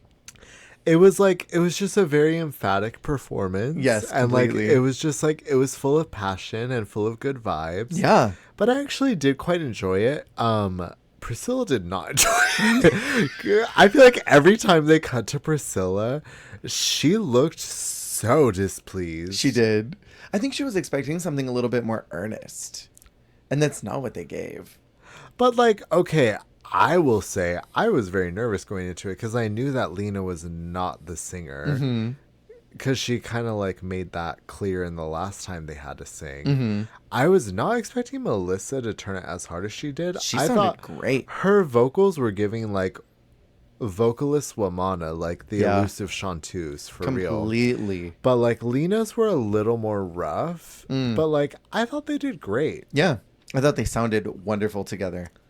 I listened to it twice because it was so fun. And also, like, I don't know, Lashiva and Sylvana's was a little more, like, not sad, but, like, earnest, intense vibes, whereas, like the song itself. Yeah. I don't think that helped. Exactly. Whereas, like, theirs was more, like, fun, like, aspirational, like, I don't know. The songs themselves were different energies, and I just enjoyed the latter groups more. It was interesting that the kind of two older souled queens who probably should have been doing the more high energy, silly, uncoordinated pop number got the sexy dance on tables with the men rubbing up on you. And Sylvana looked excited to have hot men rubbing up on her shirtless, but also was just like, ooh, this is not my challenge. Girl, this is not my challenge. I knew you'd get it. I knew you would get it. So then on the runway, they have to do something called Drag Remo style. We have Lena Galore first. Shut it down. I'm like, what is Drag Remo style? Because I had no... They were even, like, talking about references, like, as they were walking, as they were critiquing them. Like, I still have no idea what this runway was. It sounded like some type of festival that happens. Right? But then, okay, but then Lena's look was Claudia Cole by Versace, 1995. So I'm like, so was Claudia Cole at the festival? I think so. I wish she was at the Men in Music Business Conference. Festival. I think so. I mean, this was dope though. This was everything. I don't know what. I wish that they had shown the reference photos. Exactly. It makes me so grumpy on Drag Race when they don't do reference photos. And I get that not every season is going to be for me, but there are uncultured people in those countries that watch these shows. There are going to be plenty of young people who are like, I don't know what the heck, Shakespeare? What is that? I've never heard of that. You know, call me uncultured, call me uneducated. I don't care. There's going to be people who are like that, who are going to be like, I don't know what this festival is. Show the reference picture. It's tea though. And I feel like it just like enriches people's understanding and enjoyment of it to know what's being referenced or what's being like influenced and moved on from. But I don't know. I really liked this look. It was super cool. Yeah. I feel like her team, Melissa, were like, if there was a tiebreaker to be had in the challenge between them, the runway solidified because I feel like their team had the two runways of the night. Yes. What do you think about Shiva's? She was doing Orietta Berti. Don't know the woman, do not like the look. It's giving like Susan Boyle as Ursula. What do you think about Silvana de Mayana doing Paolo and Chiara? Okay, rotted. I already told you the blonde wig. It was giving Eve 6000 like in 50 years, and then her doing the Chiara reveal. It was so funny. I love that she took off the wig and the wig only. There was no costume change. No, like I'm the same, but I have this brown ponytail now, and Hannah I'm Montana. Kiara.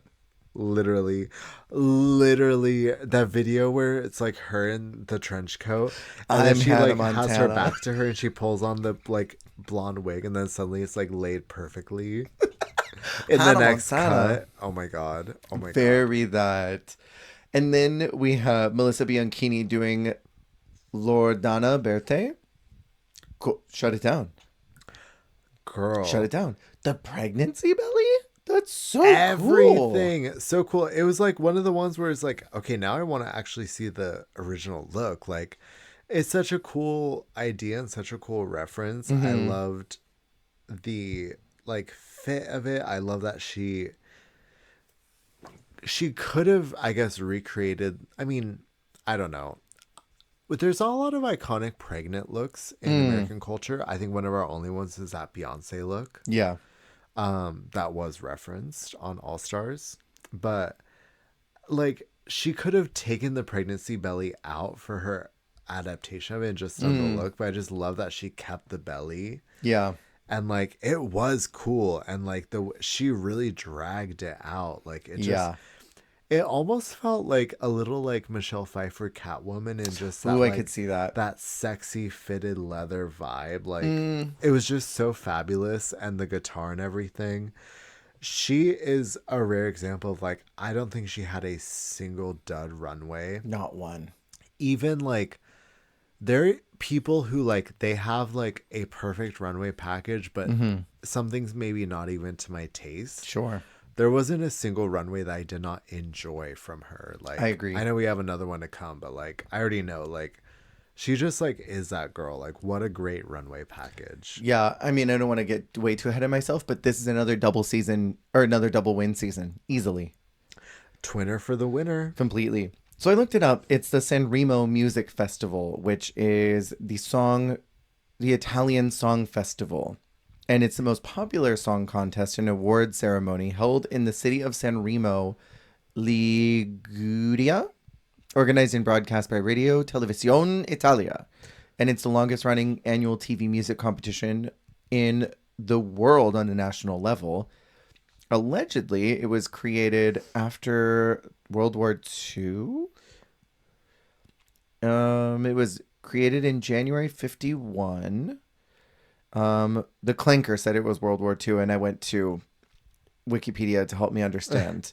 Because I'm like, I don't... Oh, in the aftermath of World War II, one of the proposals to revitalize the economy and reputation of Sanremo was to create an annual music festival to be held in the city. In 1948 and 1949, 2 editions of the Italian Song Festival were held in Virigo, Tuscany, from an idea developed in 1947 by Aldo Valeriani. And then it was discontinued for a couple of years, came back, and it's been going strong since the 50s. So, sort of like Italian Eurovision. Yeah. Absolutely. Well, yes. Well, yes. So the only winner is called as Lena. Do you think it should have been a double win? I think it should have been a double win Same. because I feel like they really turned it out as a team, and like both in the runway, both in the challenge, like The runways. runways. Oh, So the good. runways. Well, and also because they put Silvana and Shiva in the bottom too, which Silvana was upset. She was crying. She's like, I don't want to do it. I don't want to do it with you. If I'm in the playback, you better hope I go home. Playback. I felt bad. How do I say this? I almost felt like this is so heartless. I almost felt like that was kind of like, okay, well then like she's gonna go home. It was like Dovima. It was very like Yara no llores. Oh, very. But Alexis. it's very Yeah. like, I don't know, that's like kind of like, I feel like such a dick for saying it, but it's like that is part of the competition. Like obviously it sucks that like you have to lip sync with that person, but like if you're like struggling to do that, that's Mm-hmm. almost like giving them like leeway to send you home. Well, how many iterations? I don't think it's heartless. How many iterations of the show have we seen where partners are put in the bottom two and they don't want to lip sync against each other? So either one of them just doesn't do it, like Dovima, or the other one kind of throws in the towel. Or if you're Charlie Hides, you fake an orgasm. Oh, Because that's an older lady does. and So it's like it was an older woman having an orgasm. That's what I was doing. That was my song. I learned the song, the Britney Spears song, but yeah, it is one of those things of like, thankfully, the Italian women were thoughtful and had pity on her. Not pity. They had kindness and thoughtfulness for her. But I feel like if you were in front of RuPaul or like different judges, they almost would use that as leeway to send you home. Totally. Because you're like not giving the fight. I see that. I think that this lip sync was really sweet and maybe one of the most special duos that I've seen. And so I do struggle with like, would Ru also feel the same way? Because I feel like Shiva and Silvana made it really hard for the judges to make a choice. Yeah. They held hands the entire time. They did not let go. And when they did, it was for Silvana to kind of trail away. And then Shiva would go after her and they'd hold hands again. Yeah, Or like Silvana would fall on the ground and like do like a fake, like, oh, I fell. Help me get back up. Oh, I fell again. I was gonna say, what'd you feel about the like? They basically spent the entire first minute holding hands. And then the last minute, I thought it was really cute. I thought it was absolutely adorable because I mean, I'm thinking about I'm in a competition and I see a stunt happening. They put us in duos at I top smell a 4. stunt. And I'm like, this is crazy. I don't want to lip sync against my partner that I just worked with for the last day and a half, recording music, learning choreography, doing this challenge. I know you're putting us together. You just want me to go home. So let's make it hard for them to make that choice. I think that's what they were doing. And from my conversation with Lena, even she was a little confused by some of her bottom placements. And I imagine some of the others, I mean, we saw Sapario's distaste. I imagine a lot of them were probably confused by some of the bottom placements this season. So they were probably like, let's make it difficult. Let's not make it easy for them to choose. I mean, I loved it. period. And I thought it was sweet. It was really sweet. We don't see this kind of what is the word that they use in Spain all the time? They always say is it generosity? Is that the word that they use? You're very generous or something. You know what I mean? In Spain. Sipario, we're so used to your generosity. And education. Yeah. There's a word that they use in España all the time, and it's something like your generosity.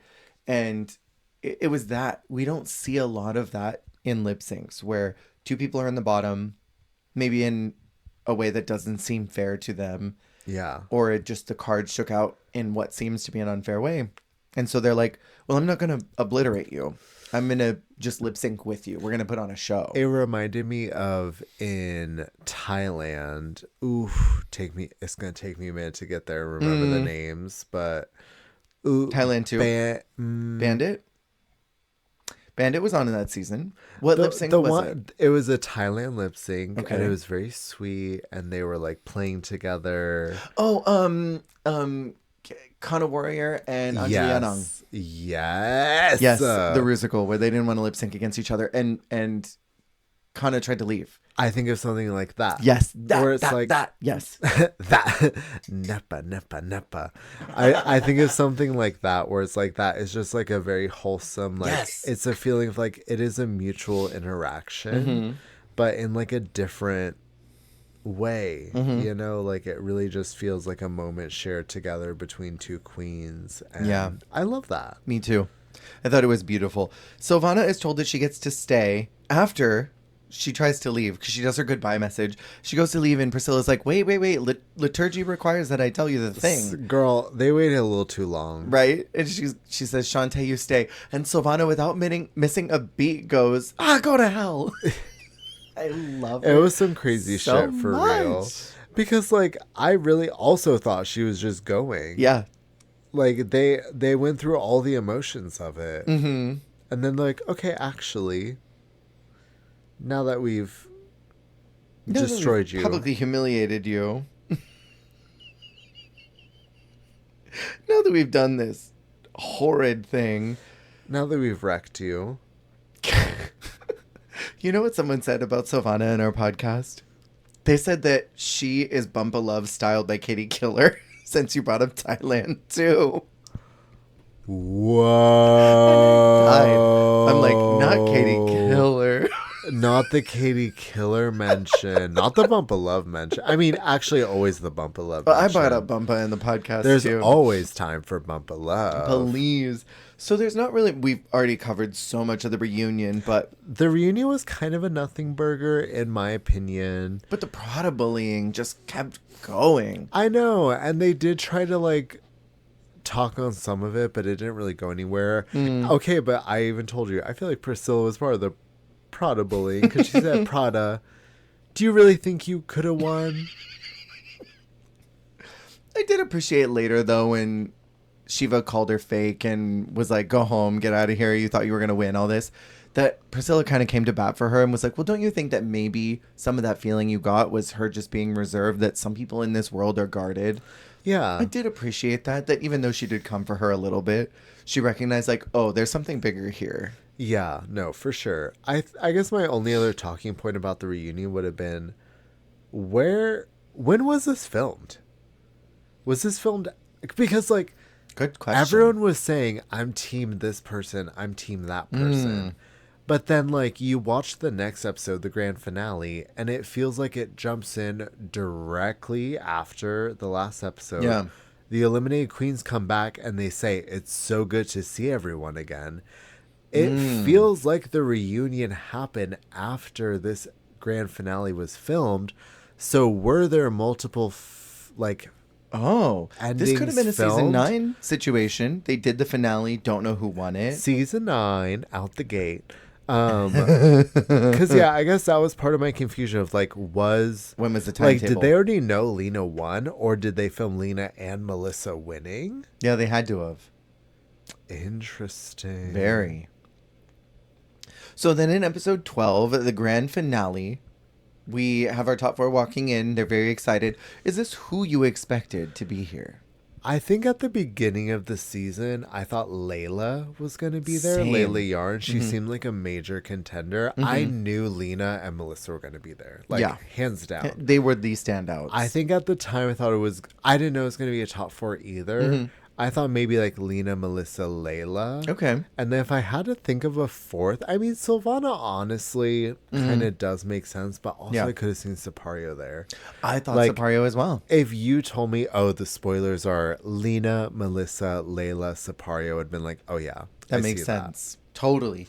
Yeah, I think I would agree with that exact interjection. I don't think I saw it for Silvana very much. I thought she'd be like out at the makeover, and I thought that Shiva would be out right after her win. That she got the win in the design challenge and then would be out right away. Shiva was so interesting because she is a main character all season, but I feel like someone who's like an emotional main character like that doesn't usually like make it all the way. Completely. You know what I mean? Like, Yeah. because like there is just all of the emotional weight of like what she's doing, and like she's just like a very like I think I used the word for like kind of volatile in like the her what like you mean. trajectory. Yeah. Like I don't know. It's hard to tell where she's gonna go, but I feel like a queen like that usually doesn't make it all the way to the end. I hear that.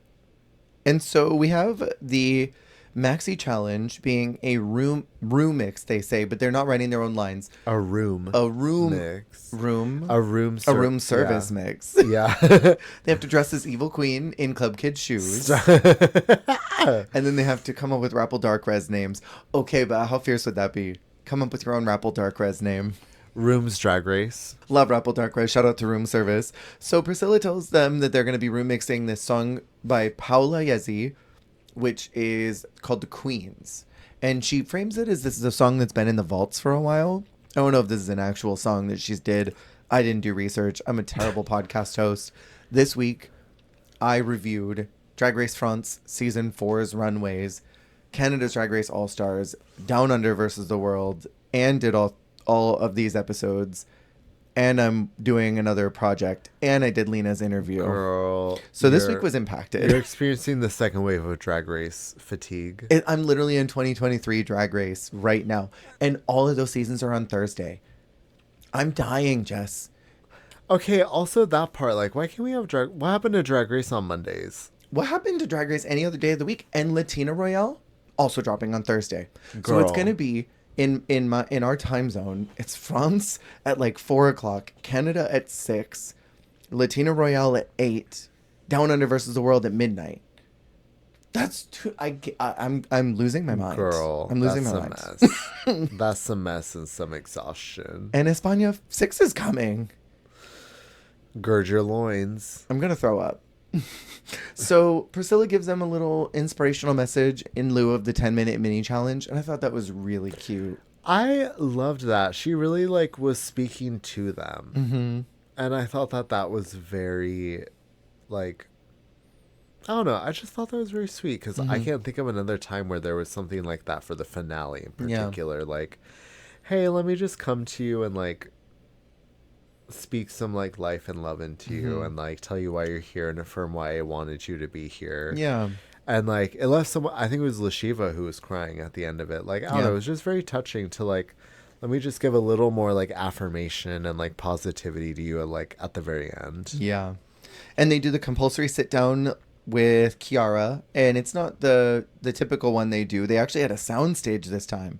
Normally, in the last 2 seasons, they've just stuck up some chairs in the workroom. And I love this little sound stage they got. It was like a little bar. It was cute. Very cute, and, like, I do think it's funny that it's like she's the one doing these interviews. I love it so much. It's very much like the Diane Brill of, like, well, you're, like, complimentary, like, other host. And almost. Your mom. Well, she's one of the ones where it's like, there are the ones where the pseudo Michelle role feels more like a you're just, like, random woman. Mm-hmm. But in her case, like, it really does feel like you are, like, if Priscilla's not there, like, you would take over. Yeah. Well, Kiara is such an integral part of the production. I remember even in season 2 during the Rusical, she was there during the rehearsal process. Yeah. And helping them learn the choreography and was like, oh, can we ease that up? Oh, this looks hard. Let me try it too. Let me see what you guys are going through. I love Kiara. She's one of my favorite of the Michelle archetypes. I think Kiara and Anna are probably the two faves for me. Not Diane Brill? Well, Diane Brill's the host. No. That's true. She is. Famous hosts of Drag Race, Diane Brill. So they do their song. I love the aesthetic of the black and white with the lips being the only color pop. That was gorge. The Papa Red. But Bumpa Love Papa Red. Bumpa Love Papa Red. And the problem is for me is that the subtitles were in Italian, so I could not see what a single one of these lyrics were. The subtitles were a little weird on mine too. There was, like, extra symbols and stuff. Really? Yeah. The formatting was a little whack. The one where it's stacked, like, super high? Yes. I did see that. I turned them off. I thought you were going to say the problem was that... No. I already know what you're going to say. They all did their best, I think. I think that 3 of them looked really good.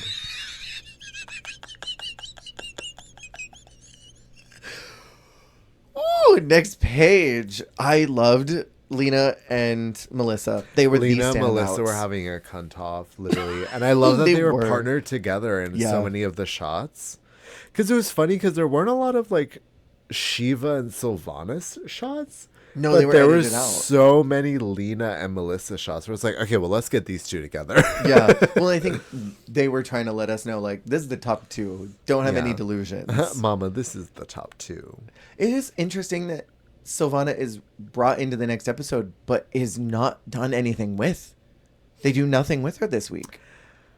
There should have been some sort of storyline connected to there that. Should have been a storyline. Well, I think it's that thing we always talk about is that the editors are sometimes at odds with the on-ground production team.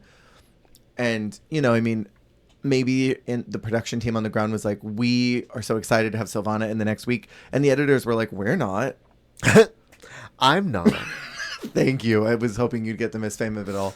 Someone was asking recently, they were like, how is it possible that the editing team could be at odds with production? Like they're all one team. And I was like, well, most of us work at a corporation. People that are on the ground in the retail side are not necessarily on the same page with the CEOs or the shareholders or even the people in the stock room. Like there's everybody in any corporation is going to have different values and ideals on how to get the product to the customer. So like that for surely is happening on Drag Race. That is tea. Like, okay.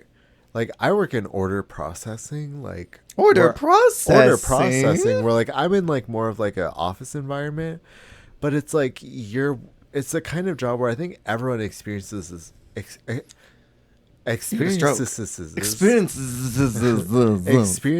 this in some scope of like your job is directly, because I mean I used to work retail, so I get this too in that sense, directly influenced by what someone else is doing. And there's this sort of chain of like this person's doing this thing and that affects how you do your thing. Yeah. And I feel like that is like a natural, like, I don't know, to recognize that and be like, okay, well, this person's doing this thing. And like, I don't know. There have been times where like a product will come to me from another line of business and I'm like, well, this is wrong. Yeah. So then I course correct it before it gets to the person that's supposed to get it. Yeah. So like, surely that's happening in Drag Race too. Like there's no company that's so perfectly harmonious. And I'm certain that sometimes the production team is doing things, but the cameramen aren't always getting all the right shots. So then the editors get to it and they're like, well, what the hell am I supposed to do with this? It's almost like the culture of that individual place, like the editing room, probably like every job has something to complain about. Like that's what I mean by retail. Like working retail, you complain about the customers. Yeah. So it's like if you're in an environment like this where there's not a customer, but like maybe you're in the editing room, it's like, okay, look at this footage they gave us. Like it goes like this way, and then suddenly like this person's winning or this person's losing. Like, how are we supposed to tie this together? Right. Or like, okay, we've been editing up to this point because it looked like this, and now suddenly it's going a different way. Yeah. Like, I've never been in that role, but like I could understand if there is sort of a culture of that, because I think in any job you work, there's something that's going to annoy you. Right. And sometimes with editors, it's someone they're watching, because you Totally. can tell when an edit hates a contestant. Or when they love a contestant. Exactly. But sometimes maybe it is with like the storyline producer or something of like, okay, well now we have to edit around what you did, and that's annoying, because it's just like, it is at the end of the day like one person having to do their job to clean up or course correct another person's job, and that is frustrating. And yeah, it does have to go through someone does have to have their final eyes on the product, but I can guarantee that whoever's doing that isn't beat for beat looking at a giant encyclopedia of the entire season word for word and going, well, you featured Sipario here and we really wanted a story with Silvana, so can you change the edit? Like, they probably don't even remember what all was captured. No, yeah. And then even if they did, I mean, the editors could easily be like, I'm being hyperbolic here, but the editors could be like, oh, we didn't have shots of that. This was a story that we thought would be better here. So like, I don't know. I think it's interesting when some people are like, well, how can the edit be at odds with production? Easy. So easy. So. It's so much easier than you think. So, the runway category is called Eleganza Extravaganza. We have Lashiva out first in neon green. What y'all think? I actually quite loved this. These colors are pleasing to you, yeah? Yes. Well, and also I loved her explanation of it. Of like, it's an acidic Belle from Beauty and the Beast. Of like, because I do see that silhouette with an X. I do the silhouette with an X mentioned. I do see the idea, like with the hair and the shape of it. Yeah. But like an acidified Belle, like I actually quite thought it was cool. And same thing what the judges said, the like fluoro green with the sort of like mint, a very cool combo. It's sort of like punk and like edgy. I actually really, really liked it. It's very fun. I like the shape of that tulle fabric. That tulle right there. And then we have Melissa Bianchini looking absolutely beautiful in this was like a rose gold, right? Yeah, like a rose gold with then like a fluorescent blue for the trim. Yeah, she looks like you know those fish, they're super poisonous. and they have this shape. Like a lionfish? A lionfish. She looks like a lionfish. Well, because, yeah, I was going to say, it's very like fish meets like, it was like angel, but also fish.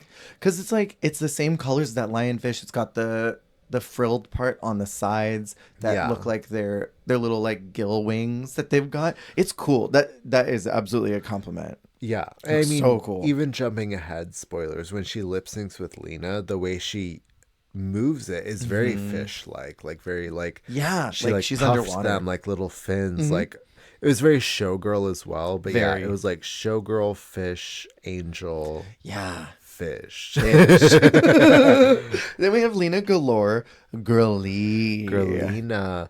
I love what she said, where like this is a manifesto. Yes, that was very Sasha Velour tea. But like I do appreciate the, like, I don't know, the androgyny of it all. The androgyny, and also just very much of like, yeah, like this is a finale, but this is a statement, and like her understanding of like, I don't know.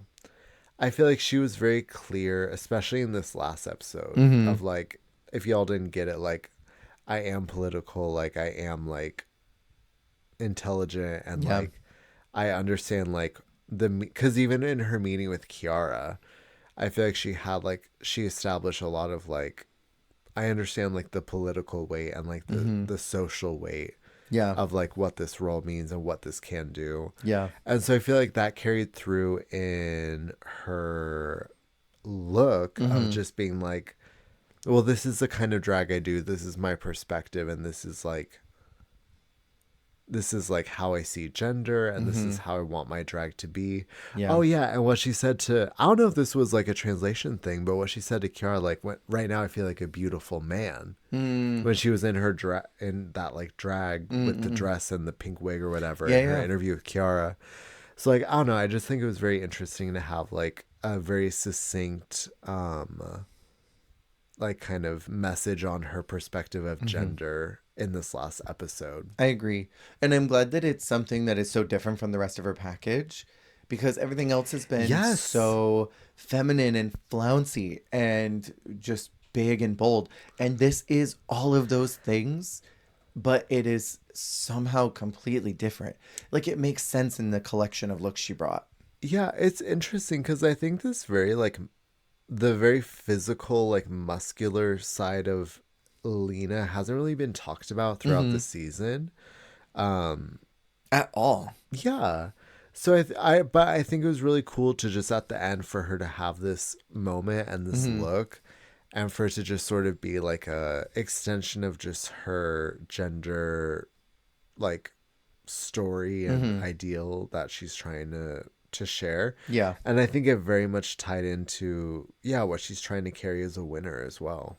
Yeah. And you know, I've mentioned multiple times, I don't like nipples on the runway. I hate seeing people's nipples on the runway. Nipple. Who sang that song? Who was that? I can only hear neppa. Was that someone in UK? Nipple. Anyways. Wait, what? Someone sang nipple on Snatch Game, and you complained about it, as I did too. Shake your my booty. Shake your booty. But I don't like nipples on the runway, but I enjoy this because it's a statement. It's not like, oh, my nipple accidentally fell out because I didn't build the bust right. No, or the idea of, half of my nipple is out because I wanted it asymmetrical where just one tit is out. Like, I don't like that. I don't like that at all. Yeah, not. Who is that? Who's the purple lady that did that on the runway with the boob? Stop! You're saying purple lady. I can only think of Raja O'Hara. Who's the purple lady? It's the purple people eater. The lady with she had the strappy dress and it came down, and she had her tit out, and there was the clamp on it. It was that high fashion one. They just did it. Kim look. Lil' Kim. The Lil' Kim of it all. I don't want to see drag queens do the Lil' Kim of it all. Fair. I don't need one nipple out. Yes. And so, like, this is a statement, though. So I like this because it is intentionally playing with gender. I mean, even her waist is out. Her bulge is visible. Like, all of this is, like, a very clear statement of gender and that transition through drag. I think it's very cool. Super interesting. And then we have Silvana de la Mayana, who is doing a tribute to Bridgerton, she said. I've never seen Bridgerton, so I don't know what this is referencing. Why would you reference Bridgerton on Drag Race Italia? Why would you do that? This is ugly. I hate it. I hate it so much. I hate it so bad. The color is atrocious. The hips are awful. I like the wig on her, but I feel like we've seen it already. I feel like this. I mean this hatefully. I feel like Sammy Landry would really like this. Oh, Sami would love this, but Sami would pull it off really well. Silvana looks like a Muppet with all this pink everywhere. Silvana della Muppetiana. Oh my god, yes. I don't like it at all. I'm sorry, Silvana. I know you're listening. Not living. And then they do everything a little out of order here. They bring out La Diamond, who looks gorgina, by the way. Looks great. She looks like she's just like caught in like a splash of gold. Like gold is just like liquid gold is just like Enveloped her. Yes. She looks beautiful. She says some inspiring words and then she goes away. She doesn't deliver the crown or anything. I was so confused because Priscilla's like, actually, I'll pass it on. Like, that's so different. Did they have her come out before they even announced Miss Congeniality? Like, yeah. And they announced Miss Congeniality without any of the other queens there. Okay, and that was the other thing, because if it was me, I'd be like, well, I lost.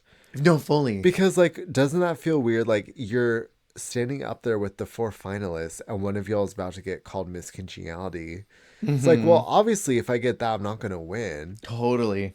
I wonder if Saphira felt the same way when they do that in just a few short seasons that we're covering. Because Saphira gets called as the Congeniality right before the final lip sync. That was super weird. Isn't it? And so then they do their Untucked. They talk to the eliminated queens and then come back out and do the Bring Back My Girls. So which also felt weird because it was directly after the reunion. Right. If you're watching along. And it's like, okay, wait, what? Right. So we have Adriana Picasso in yellow.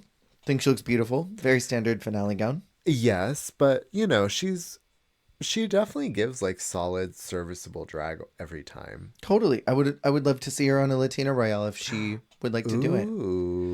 And then we have Amy Crania looking beautiful and stunning in the trans flag colors. Yeah, loved the blue in the wig with the mostly pink dress. Very gorgeous. She looks like a fairy. Yes. I love her. And then we have Viziria with the craziest padding and no body at all. But why does she do it for me? Built like a Barbie cake.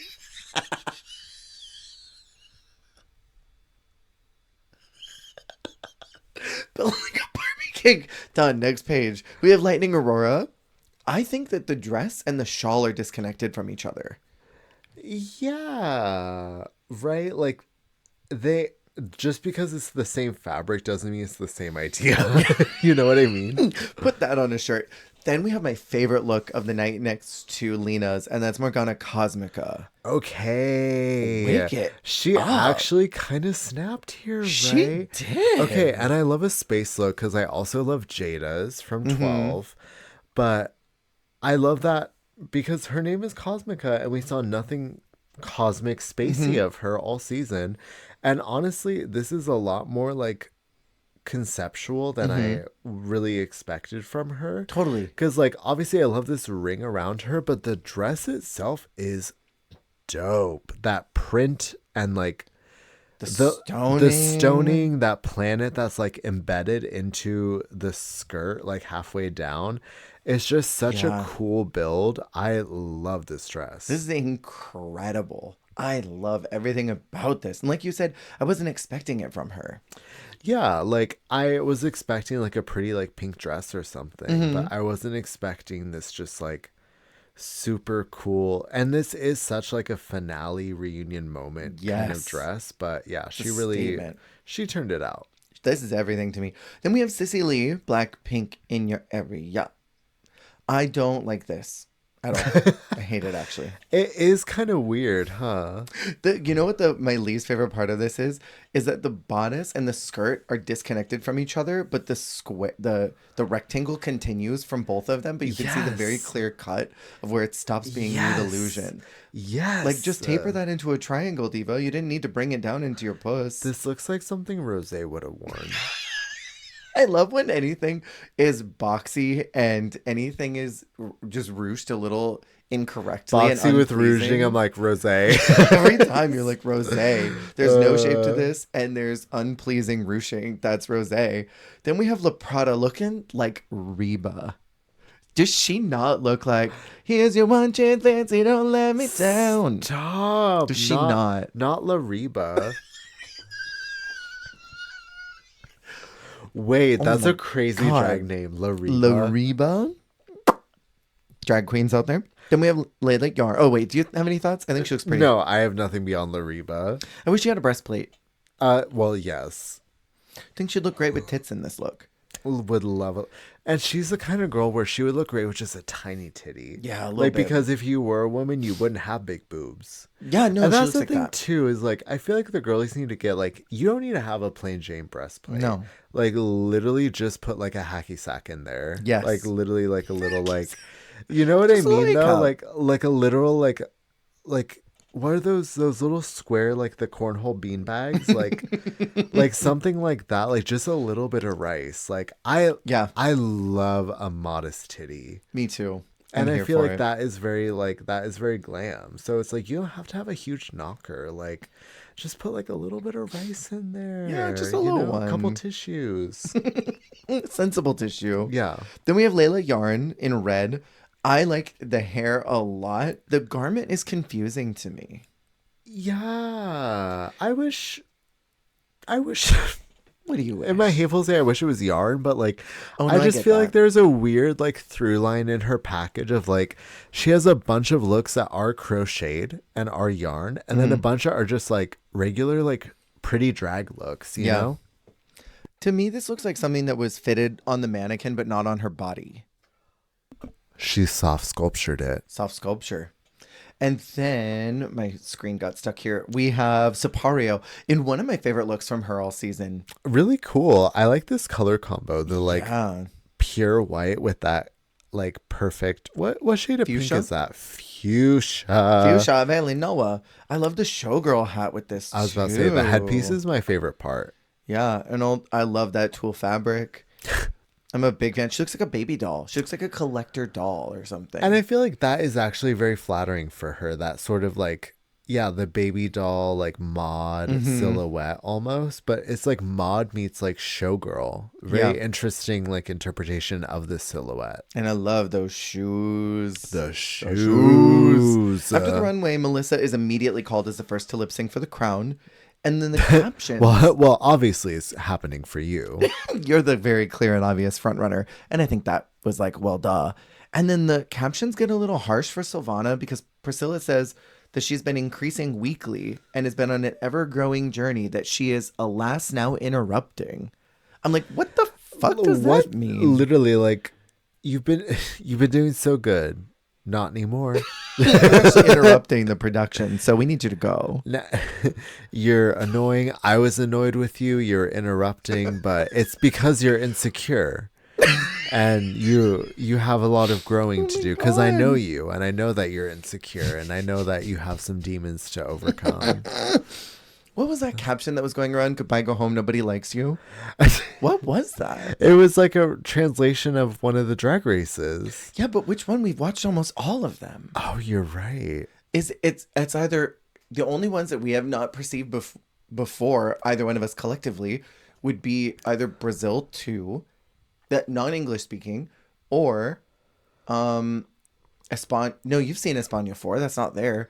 Belgium 2? No, it was definitely like, maybe it was like a translation for a non-English. Well, I don't know. Oh, you know what? That would make a lot more sense if it was like, here's what the German or here's what the Spanish translation of this is on the WoW app. Maybe that makes sense. Just because like we have seen them all, but in my opinion, nothing will beat like Drag Race is over. Not for me, but for you. Fred's is the most iconic. Because that is just like kind of hateful and crazy in its own way, but I love it. It's so good. I love that one. And then Lena is called as the second top 2, leaving Shiva to be eliminated immediately. Which, like, I already knew Lena was going to win, but it was just interesting the way that it was structured because it's like, okay, you lip sync and you're gonna be top two. You're out. What the two of you? It's gonna be a cliffhanger. So I was like, are they gonna eliminate one and then tell the other, great, you're the top two, or are they gonna call one as top two and the other one just has to be devoed? Yes. So it was interesting the way they structured this, and the two of them have to lip sync to Furore. What I told you earlier. Furore. The last name of her lip sync partner, and this is by Paolo and Chiara. Another one by them. I think the second or third this season of Paolo Chiara. They love whatever she's given. They said we got her as a judge, so we're gonna use all her music now. Yeah, maximize. She's on roster. Let's get her discography. And I kind of live. I think they both gave really great performances.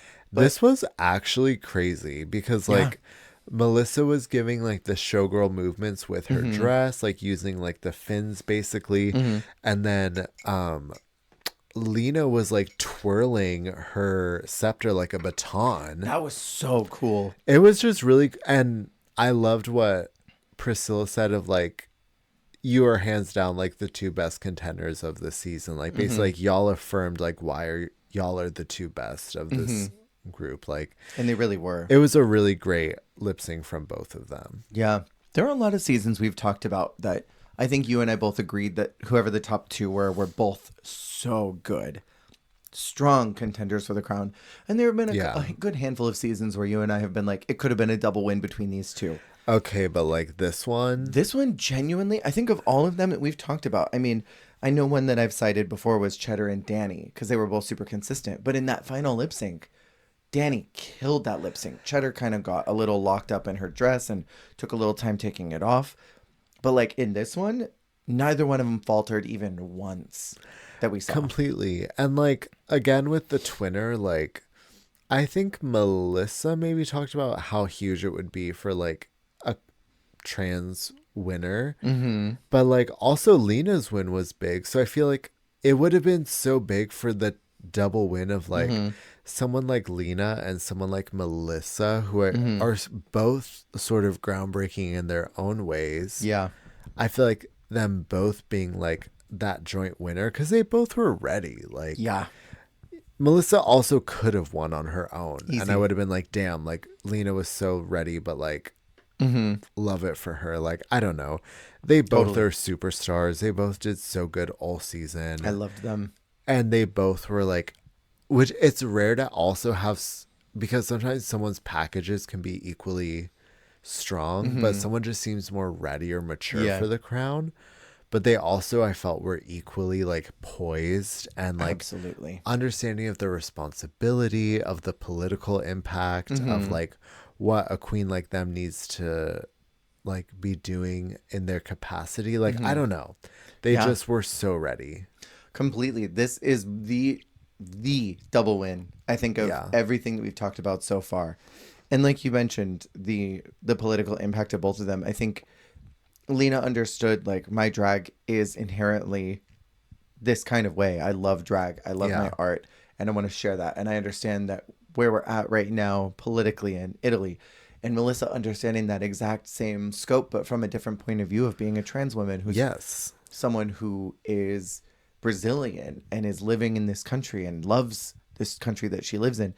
They have such different backgrounds and different reasons why they do drag and what fulfills them and feeds them and their souls, but they're so mature. They've done the work. And I'm willing to bet that Melissa is just as smart and intelligent the way that Lena is, because I told you before we started recording, Lena's one of the most intelligent drag queens I've ever talked to. Like, you could just sense that coming off of her. A lot of drag queens are like, I see why you do this as a living. You don't need to talk to anybody. Yeah, this is the gig for you. Yeah, you get to just move your mouth to some Beyonce songs or some Reba songs or Charlie XCX, and you just go about your day. La Reba. And so I also want to share one other thing that Lena mentioned. It hasn't been picked up for season 4. And she was saying that her thought is because of the political climate right now in Italy, that networks might be too scared to take on a beast like Drag Race, which is so political. And with Priscilla getting a lot more vocal in her activism and speaking out about things that she sees that are wrong and trying to use her voice as a public figure to bring about positive change. Networks might be a little too afraid to grab onto that. In Italy right now, where they're experiencing the same thing that the rest of the world is, unfortunately, that huge conservative movement that's sweeping. Yeah. And it's unfortunate that we're seeing drag kind of, or at least drag TV shows being suppressed a little bit because networks are scared of that right now. Yeah. So I hope that in a couple of years we'll get another one, because I would love to see that. And that may very well be why some of the other countries that haven't been renewed also haven't been brought up. It's so unfortunate. I mean, yeah, we're in rough times kind of everywhere, and I know Mm-hmm. that like there seems to be like a widespread like step backwards happening. Mm-hmm. So it's unfortunate that these programs are like, because it's crazy, because it's like, how is this show like you were able to like have it out like a decade ago? Mm-hmm. I mean, obviously not internationally, but like Right. even in the US, like it's just crazy. Like I feel like it's so much harder now to like let Drag Race be Drag Race. Totally. So what are your thoughts on this season? Any controversial opinions? Controversial. opinions. I don't want to say anything too controversial, but I will say, Mm-hmm. dare I say, probably the best of the Italian seasons. Yeah. I think that Even though the first 6, you didn't like the first 6 episodes? I mean, like, out just like of the 3 seasons. Okay, like, okay. I think each season of Italia gets progressively better. I think 1 was like not a rough start, but I think it was a very interesting start. Yeah. I think 2 was a lot more of a figured out, streamlined season. And then I think this was like 2 in that they were a little more figured out. But I feel like this was just like an easier watch. Yeah. Bit of a stronger, I don't want to say stronger cast, that's hateful, but like I was more invested in this cast than I was in season 2's cast. And I mean, like, Lena or Melissa, like I said, like that is like a either or. Like Melissa could have easily won this season. So it was so strong and so fun to watch. I would agree. This is a very fun group. My controversial opinion is that they could have cut one queen. Ooh. Kept the same episode length. Cut one queen, because I don't think we needed 13. I don't want to say who I think should have been You're not cut. going to say the queen. I will not say that, but I do think they should have cut one and just maybe buffered in Nobody Goes Home week 1. And then I would have loved if they had swapped the challenges around. Design first, then talent, or design, then something, then talent show, then acting perhaps. And just reordered everything a little bit. No, that's fair. And that is a concept like, hey, one less girl, but one more opportunity to either have a double save or a non-elim episode. Like Right. that is something. Totally. Who would you want to see for a Versus the World or All Stars? I mean, Melissa. Melissa's the obvious choice. But like, honestly, Amy Crania. Amy freaking Amy Crania. Yeah. Like I am a bit of an Amy Crania stan, and I feel like she didn't get her moment in the sun. No. So like I feel like the non-obvious answer is Miss Amy Crania. Totally. Amy or Adriana. I would love to see Adriana in a Latina Royale. I would love to see Amy Crania in a Versus the World, any kind. I would love to see, I think, 2. I mean, high key, I want to see like an old people season. I want to get like Kelly Mantle, Bumpa Love, Silvana de Mayana, Kitten Caboodle.